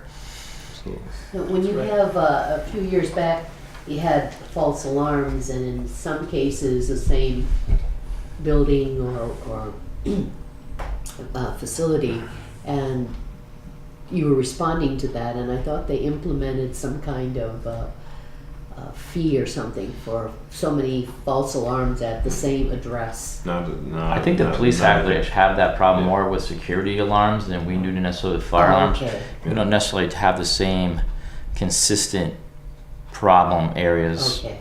And usually when we do, we address them sooner, because if you tell me that you're having a repeat problem with your alarm system, that it's not effective, then now we have a life safety problem. So we tend to push on those to get corrected and fixed. Okay. And sometimes that might mean if you can't do that, you may not have people be able to stay in that residence that night. So if we have a bigger apartment or fraternity dormitory, if you can't get your fire alarm system to work, then you're risking having to put those people up. So there's a very highly motivated group to make sure their fire alarm systems are functioning the way they should. One of the things we have on our side is the force of state law and regulation. So we can, and one of those regs is that you have to maintain a fire alarm system in good working order. So if we're going back a few times in the same night, we'll push. You need to get it fixed. We'll send Assistant Chief Olmstead or one of our fire inspector there the next day. You need to get this fixed. You need to get this fixed now. And as Jeff said, if it's going to be serious enough, we'll make them vacate the premises until it's back in working order. So yeah, there are times where we'll get a nuisance alarm, but it gets addressed rather quickly because we have that force of state law on our side, and we enforce it. Well, some of those nuisance calls lead to bigger things. We end up sometimes finding more fire prevention violations that go with it. So in the case of a place we're struggling right now is having off-campus housing residents cover their smoke detectors, so that if somebody were to smoke in that residence, those detectors won't go off and they won't sound. So sometimes some of these false alarms we get lead us to other problems, whether it's additional people living in a space that they shouldn't, so they're overcrowding, cover detectors, putting them in danger. That's a big help when we find those. So not all those nuisance alarms actually are as much of a nuisance as you might think. More questions, though? Is there anything? I Go was ahead. I'm just following up on the talking a little bit earlier about training. All these buildings coming down. Sure. We have some buildings in the center of town. Now, from a fire department's perspective, how difficult are those buildings? They're difficult, especially difficult during the building phase, because the trend now is these wooden frame buildings that are not thrown up, but they're built, they're exposed for a period of time without any protection devices in them or protection systems, sprinklers and that. So the framing is all wood. Oh yeah, Yes. because it's cheap and it's quick. I mean, in the last year, we've had 2 or 3 in this state of those types of buildings that just went up in flames. Last one I think was last During fall. construction. During construction, and that was the last one was Watertown, and it was huge. But you see that a lot throughout the country now. So that's a challenge. Once they've begun to close them up and they put the protection systems in, we breathe a little bit easier because we're working with the builders to put in systems that are adequate, if not more so, to protect the buildings. But access and that type of thing, those present challenges So for us. because we don't really have much. Well, on campus there are some high rises. Yeah. Mm-hmm. But in town, we really haven't had such large buildings in a long time. Right. We have some Right. structures which have been here for many years, Right. but these are pretty substantial structures Sure they are. in the center of town. Yeah. So the issue about, I didn't really realize that about that during the construction. That's the scary part. That's once they start to put the systems in, as I said, we breathe a little bit easy. But how about, so access is not a problem? The trucks can get in there and firefighters can get in there? Yeah, for the most part, because and again, it's about the systems that are in place, and we watch these buildings. We inspect them. We have our companies go out and take a look at them throughout the building process. There are some where we're not going to reach the roof with a ladder truck. But the flip side of that is that they've got protective systems, and we're there from the planning stage, so that we do have that access, that adequate protection systems are in place. We're right. Well, he's right there at the start of the plan. And that actually goes back to what I mentioned before, that what you don't see here in all these stats is this is all code driven. Sure. Obviously there's building codes. So all these new buildings going up, like you're describing in town and on campus, those all have a intensive inspection process, which Assistant Chief Olmsted oversees from the planning phase here with the building inspector and other inspectors up to the very final, it's done, final coat of paint's on it. We have to go and inspect all the sprinkler systems, fire alarm systems. So there's a tremendous amount of work being done. Not in the fire, the active fire side you see here, but in the prevention side. And so one of the numbers that jumps out at me on page 58 is the firefighter injuries.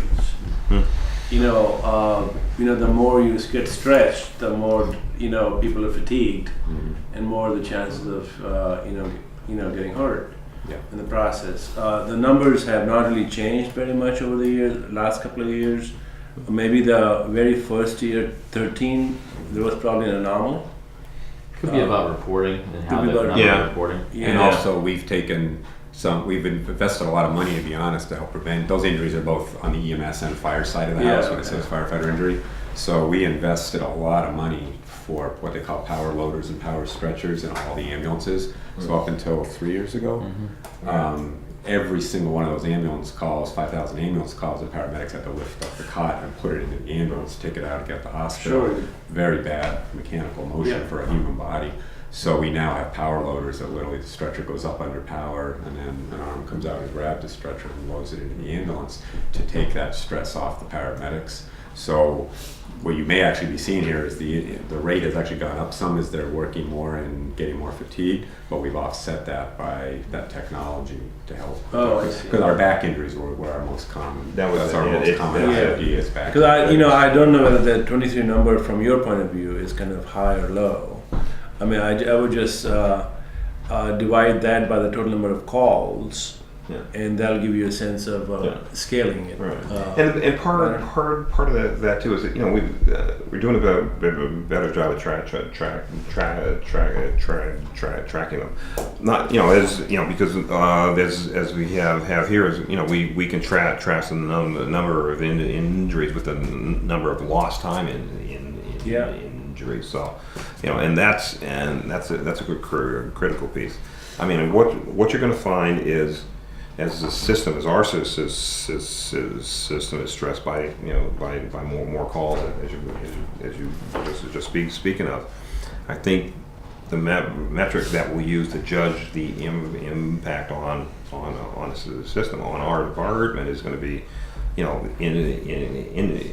injuries, how they flow, if they increase. I think you'll look at sick time, if that increases, because generally, and that we haven't had an issue with that as yet. But what I've seen in my studies is that folks get more stressed, on days where they may have a little tweak or something like that, where they still come in to work. They might say, I'm not going to do this. I'm getting my head bashed, and so I'm not going to do that. We haven't seen the increase in sick leave as yet. And then the third piece is degradation in your level of care. So I think those are three big indicators of stress on your department or system. We haven't hit those yet, but you can see that we're getting frayed at the edge. Yeah. I can see down the road, and I can look back about 7 years from being here, and seeing how things have, how the level of stress has just grown at a steady pace each year. So.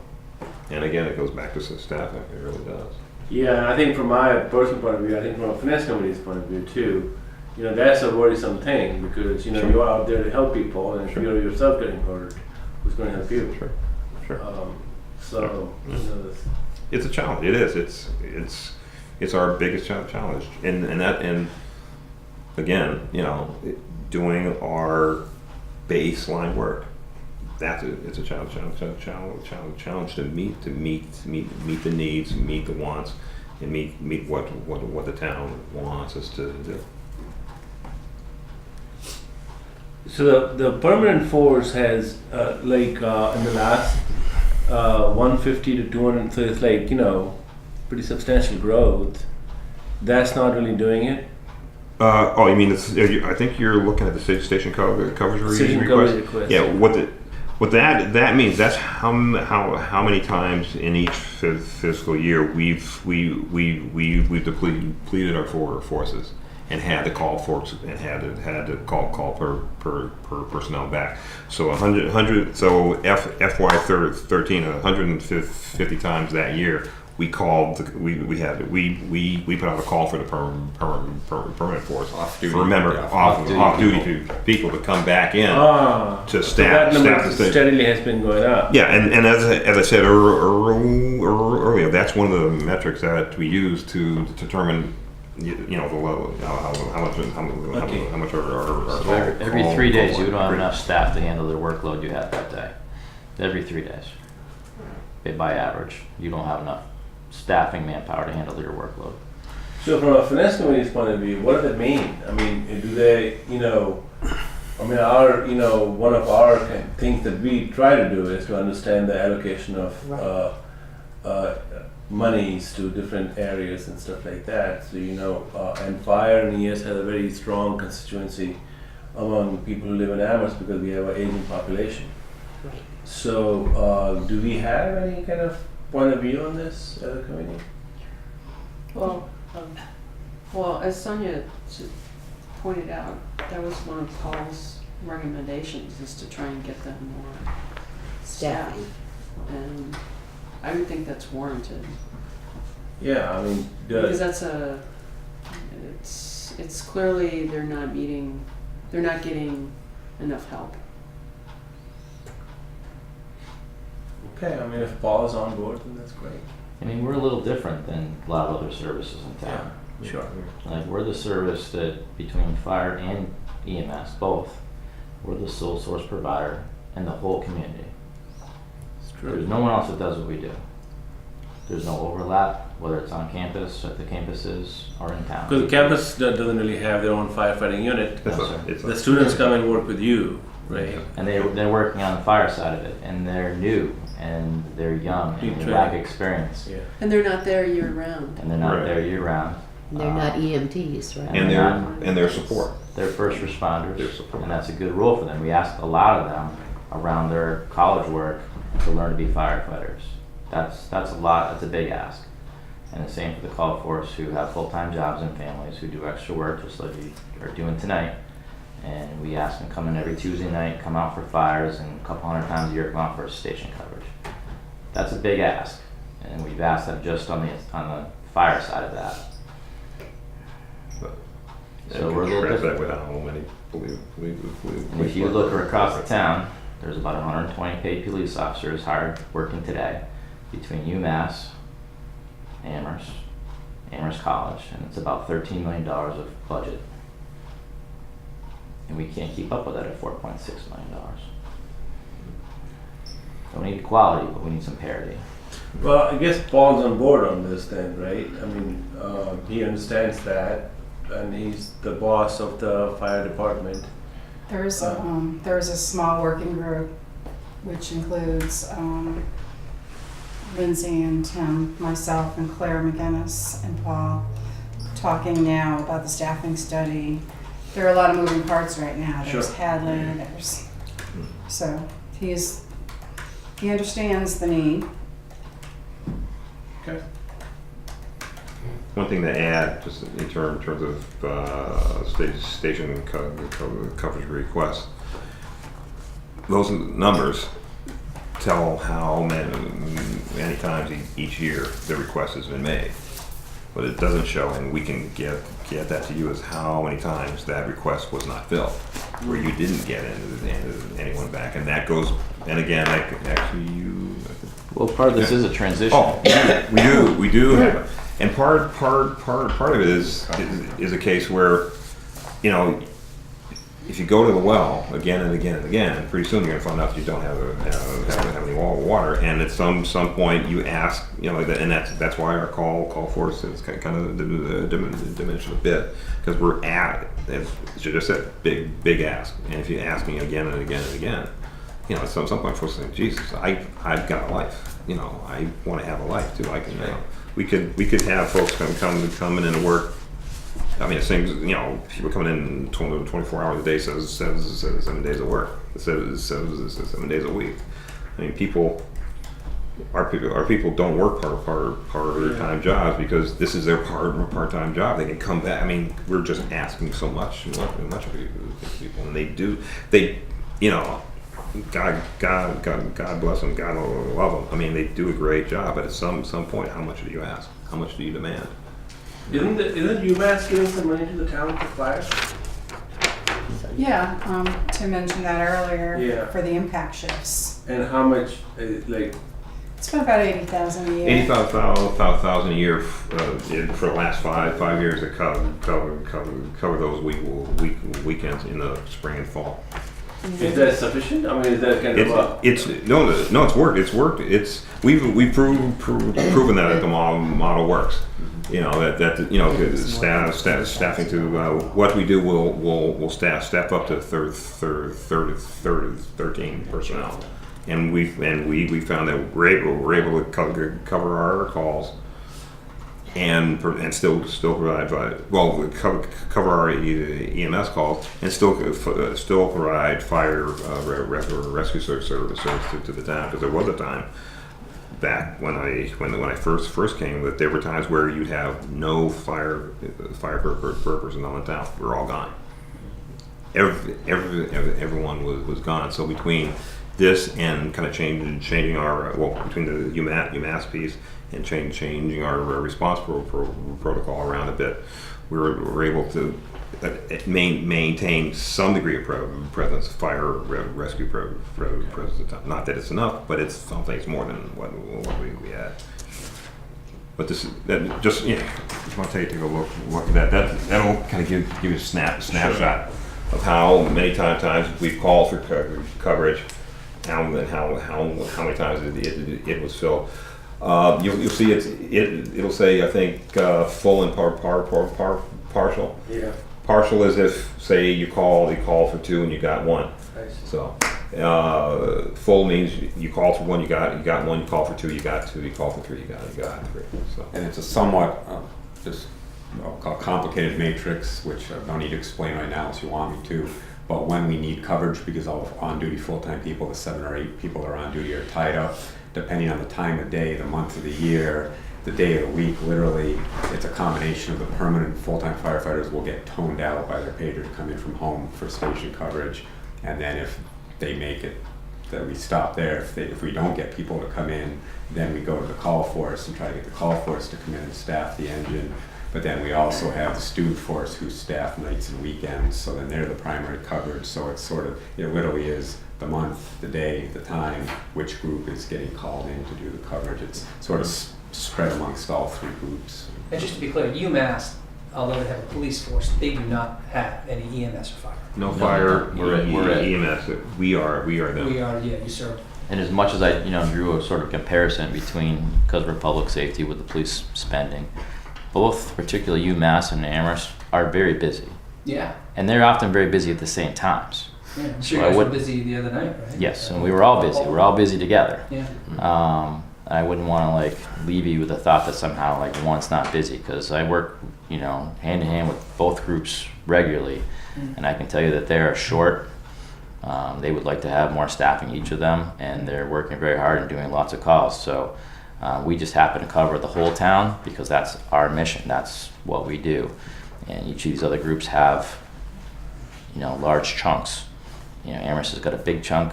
UMass has their piece at UMass. Amherst College has its piece at Amherst College.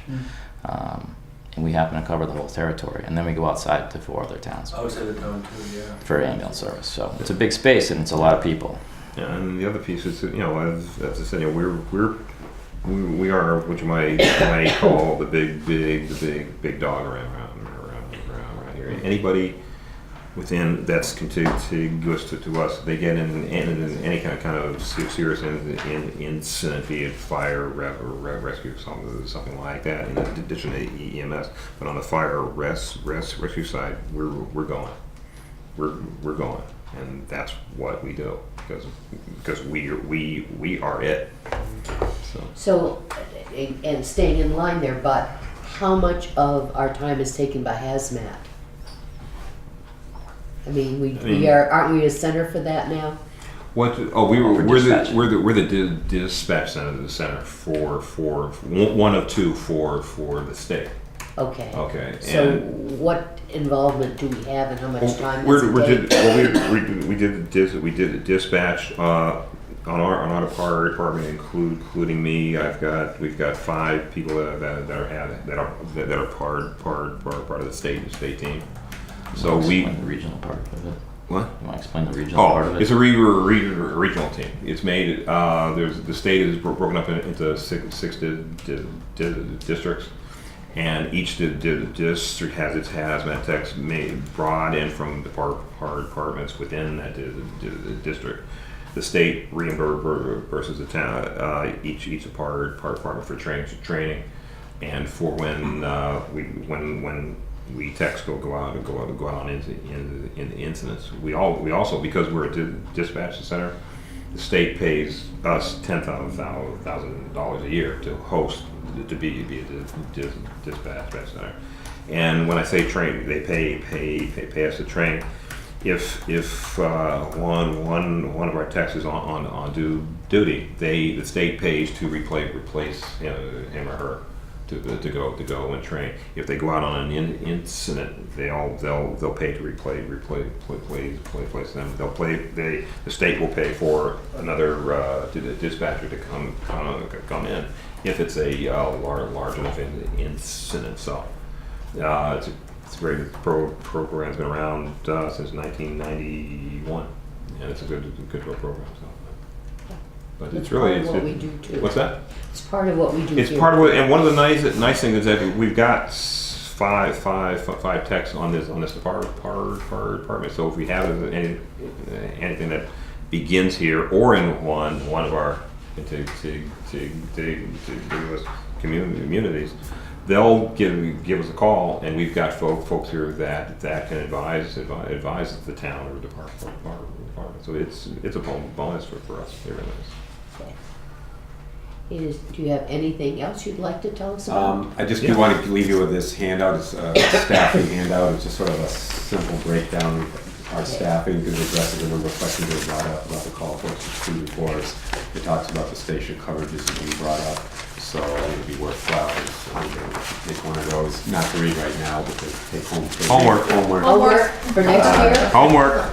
So just a quick breakdown of how our staffing is arranged. Oh, look, almost 2 pages are With pictures. pictures, Nice. And 2 out of 4. That's And helpful Bernie. for us. The kids will make That's how we figured it would, it Oh, just I helps have you visualize. my mail. Last year you mentioned what the shifts were. That fascinated me. Could you review that again? We work a 24-hour shift. It's 24 on, 24 off, 24 on, 5 off. What that does is in the course of a year, it's a 42 hour week. So that's pretty much become standard. So any given week, if I'm a firefighter, one of your staff members, I would be on 24 hours, like Yep. Monday till Tuesday morning. Yeah, and then come off, in and then and sit- Wednesday and off, and then I have the rest of the week off. Yeah. So you get to Okay. recover. What? You get to recover. Oh yeah. Or I Except get you're right back in. You Or recover. come back in when I hire for your overtime. But You're that's, working. I mean, that's interesting. Yeah, I mean, is that a model that's that's out there? Or is that that's been around No kidding. since the early says Probably because you can't sleep anyway, right? Is that the deal? Or? Well, I don't know how it came around, but it began out west in California, and it's worked its way. We're actually a latecomer as it goes. We are, yeah. Amherst designing that model. Yeah, but it's But not all departments in this state have that, correct? no, Are probably you saying yes, they do? No, they don't. 90% of the departments run that. Was that one of the discrepancies between what that study suggests? Did the study suggest that you change that in some way? And then No, I think what the study was taught one of the things it talked about in terms of adding staff was to add staff just to cover those weekday hours where we're seeing an increase in our activity, and have them dedicated to Monday through Friday 8 to 4, 8 to 5, They call it something like period that. staffing. Yeah. Peak period staffing. and that was not what you were thinking would be the best use of those. Is that right? We don't have any people yet to do that with. That would be additional bodies he was And proposing to do that. Okay. Yeah. And I mean, I've said it before. I'm not a fan of that model, but we're willing to try it if we can get people, and because the key is we need people. So we're willing to try that and try it and make it work. But you need people to do that. So. Okay, further questions? Right, well, thank you very much for coming and giving us all this We information. appreciate it. Can I just say one Yes, other ma'am. thing? I understand that you want to move out of town, but I actually like having the fire department in town. And Downtown. Downtown, in town. Oh, I was gonna say, Yes. what Yeah, what in No, town. I'm We're- sorry. Let me we're- clarify. we're- Let me you have some new clarify. plans for us? Yeah, well, I really something like- you not tell us? I really like having the fire department in downtown, but I understand the need. What you'll find is the model in the last 20 years is to get out of the downtown just because of the space issues, congestion. No, I understand all No, that. yeah, sure, yeah. Yeah. So, Well, guys, thank you for your service. Appreciate it. Thank you Thank you. very It was much. great. Very much appreciated. Give us the time to explain stuff. Yeah, that was great. Thank you.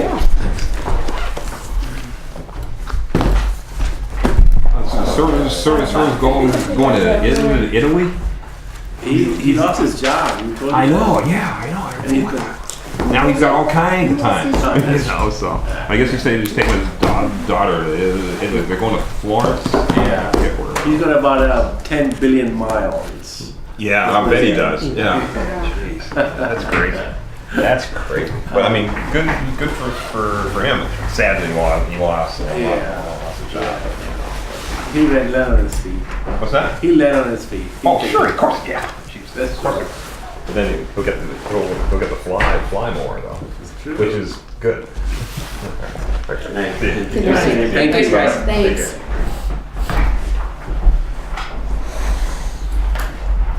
Okay. All right, Sonia, news affecting the budget. We're gonna get more money than we thought. Whoa. There's no change since the governor's budget came out. Oh, it did come out? Yeah. I reported back that the net gain for us was about $36,400. How much? About $36,400. There might be like 36.4? Yeah. There's like $16 or $17, but I don't know what.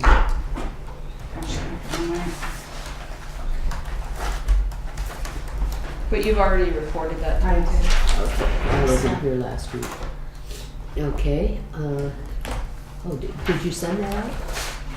Or did you No, I have that? reported it to the finance committee about 3 or 4 weeks ago when it came out. We did, yeah, we talked about that. Okay. Yeah. So I don't have to put that Already in. put away. Released this budget, right? All right, committee and liaison reports. I have none. We're gonna be meeting, fire and DPW is gonna be meeting in 2 weeks from now. Okay. They're still trying to decide whether it's Tuesday night or Wednesday. Let you know when I know. Okay. Any other groups? No budget coordinating? Nope. Okay. Yeah, when are we meeting next? When needed. And we don't. And I was not at this morning's meeting. That's the thing I heard. What was this morning's meeting? Joint capital planning. They're just hearing reports, and I think hopefully Bernie reported last week what we had talked about in the morning. And every Thursday morning, a group or two comes and explains what they would like in capital purchases. Okay, any minutes? I don't have any with me. I have 2 outstanding. Okay, so let's put that on next week's agenda for minutes, all of them. I'll have Janice remind everybody, and let's see if we can get them out early to everyone and we can get them approved. Okay, any other topics that we didn't anticipate that happened? Yes. Just as a reminder and or a question related to our discussion here and our role as a finance committee, and I honestly forget, having been on the committee now, 2 or 3 years, should we feel there's a need for additional firefighters in town? Okay, the manager has recommended that. What's our role? Do we just I don't think we can really recommend that. that's what I was curious. I mean, we are a program kind of committee. We're a numbers committee, right? Right. Right. The questions you should be asking is, can we afford to put in That's right. more staffing? Right. And that's what we're working on, Okay. because the money has to come from somewhere. Right. Have it Or we max could out. conclude if through budget presentations that some department may not necessarily need the funds they're requesting, therefore there might be funds available too, right? Yeah. I mean, that's. So we've it's the not funds necessarily done available, that. not whether or not it's needed. Okay, right, okay. And as part of our discussion, because I don't recall us doing that over the last several years. You're making judgments that. Have we started to? No? No, I mean, Oh. we hear the departments and they present, but we haven't really had a discussion that says Department X, we think they've requested 250,000. We think they could get by with 200, so we've got 50 left, and we think Department Y might need or 300. So there's the difference. We haven't really No, had those discussions in the past. And I didn't know if that's something we should think about in terms of our role. Rather than just show and tell, basically, is what we're doing. well, our role is to set those guidelines. I understand. And then the manager within those guidelines, the school superintendent, library director, take that and develop their budgets based on that. Right. For me, the manager should know more about all those departments than we do in terms of, you're right about, maybe they can do with less. And in some ways that's reflected, it has been over the years in the manager's budget. Some departments got a little bit more, some got a little bit less. Right. But I often question, and this was just something I thought about years ago, and I asked one of the other finance committee members, well, what if somebody came in and, they wanted, 1,000 ice cream cones? Do we say, well, that's a good idea? Or do we say, well, wait, this is a budget and we gave you guidelines? And they say, but we're within those guidelines. Right. And so I'm never sure, like if something really were out of touch with our guidelines, if we have some kind of responsibility to say, I don't think so. We would never put it that way. I know you wouldn't.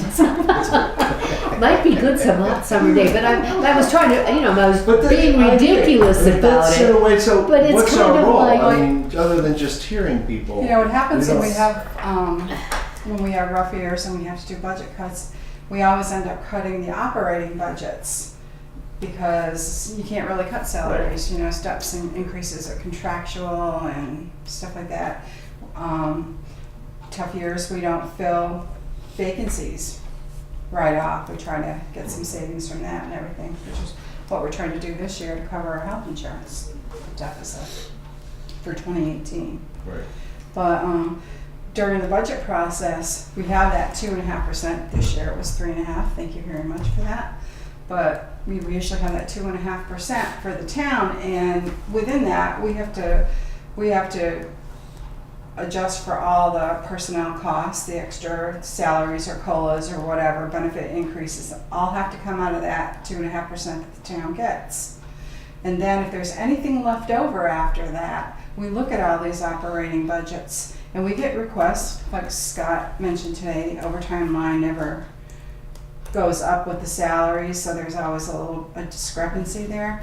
But we look at all these operating budgets, and a lot of the operating budgets are underfunded in their operating budgets. I mean, you see that we spend more than we actually have there. We're banking on vacancies in those departments that might, as long as they don't overspend their operating budget in total, there might be a line that they don't need as much this year. Right. Oh yeah. So it's kind of like a balancing act. Sometimes, like with IT, we have technology is great, but it's expensive. And with every piece of software that you install, there's a yearly support fee for that. So, and those go up, and the better the software. So we have to adjust budgets like that. Property and casualty insurance, this year it went down, but that usually goes up a bit. All that stuff, we try to live within the 2.5%. And sometimes we raise it, maybe 12,000 in that line, but we have 3,000 we'll put in there to try to meet that gap. And every year we do a really good job. Our budgets are really close every year. Oh, yeah. And if there's savings in one functional area and there's a deficit in another functional area, those are the amendments we make at town meeting. Where, something happened in public safety and they had to spend more this year, but in finance or in general government, there's some savings. So we watch that all year, and then we always have the $100,000 reserve fund transfer that we come to you with. This year, I think our reserve transfer is going to be used up with the fire department boiler that broke down in the station. And there's definitely going to be some need for snow and ice. Even though we haven't had a lot of storms, we've had a lot of pain in the butt storms, like Clifford was saying. They have to go out and treat anyways. They got to call people in anyways, just like last year. Mm-hmm. So it's the money we have to work with. And part of it, once we give our guidelines, then it's up to the select board to give the direction. And I don't know, I mean, I don't follow what their directions are. We do see the letter they sent to the manager, but it seems to me that's where the talk needs to take place.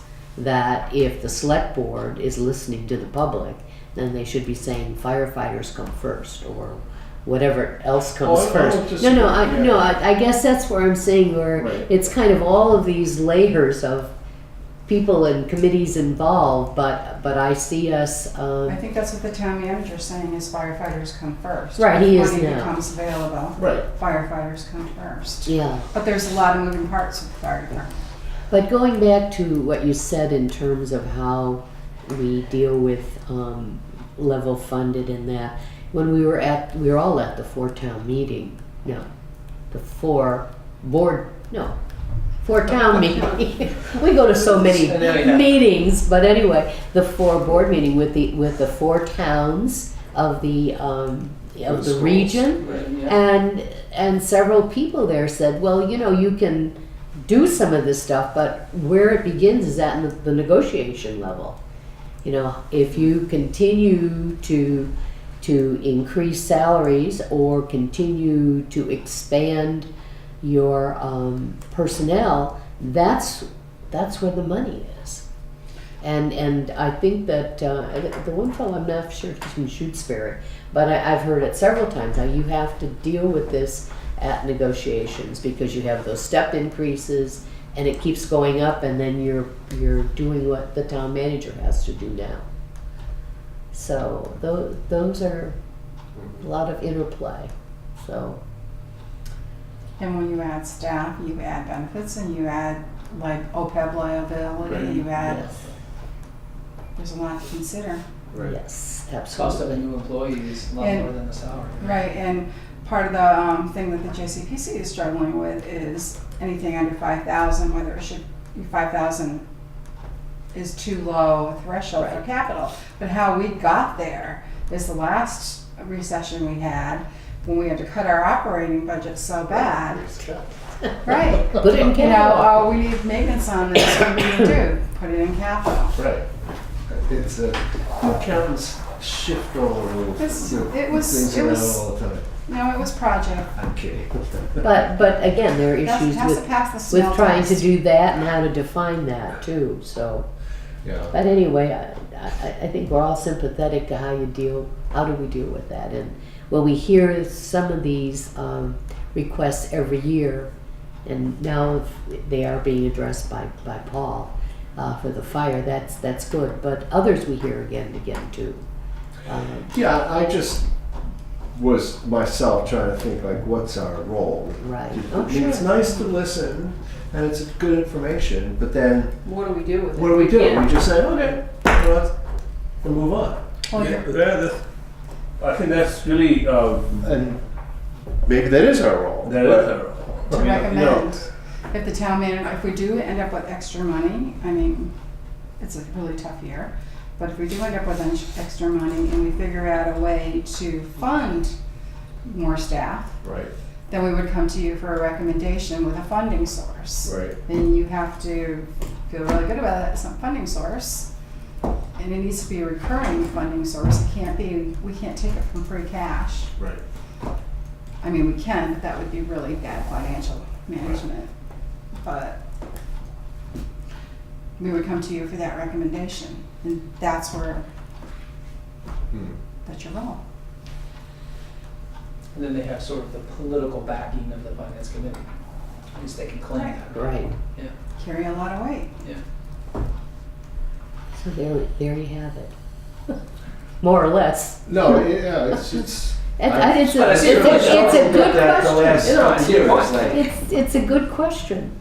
I work here and I see people come in and saying they need money for this, and I sit here and I want to give it to them, but I know And someone else, I noticed There's- that in the final, there's this and it's pile town and manager's that's all there responsibility.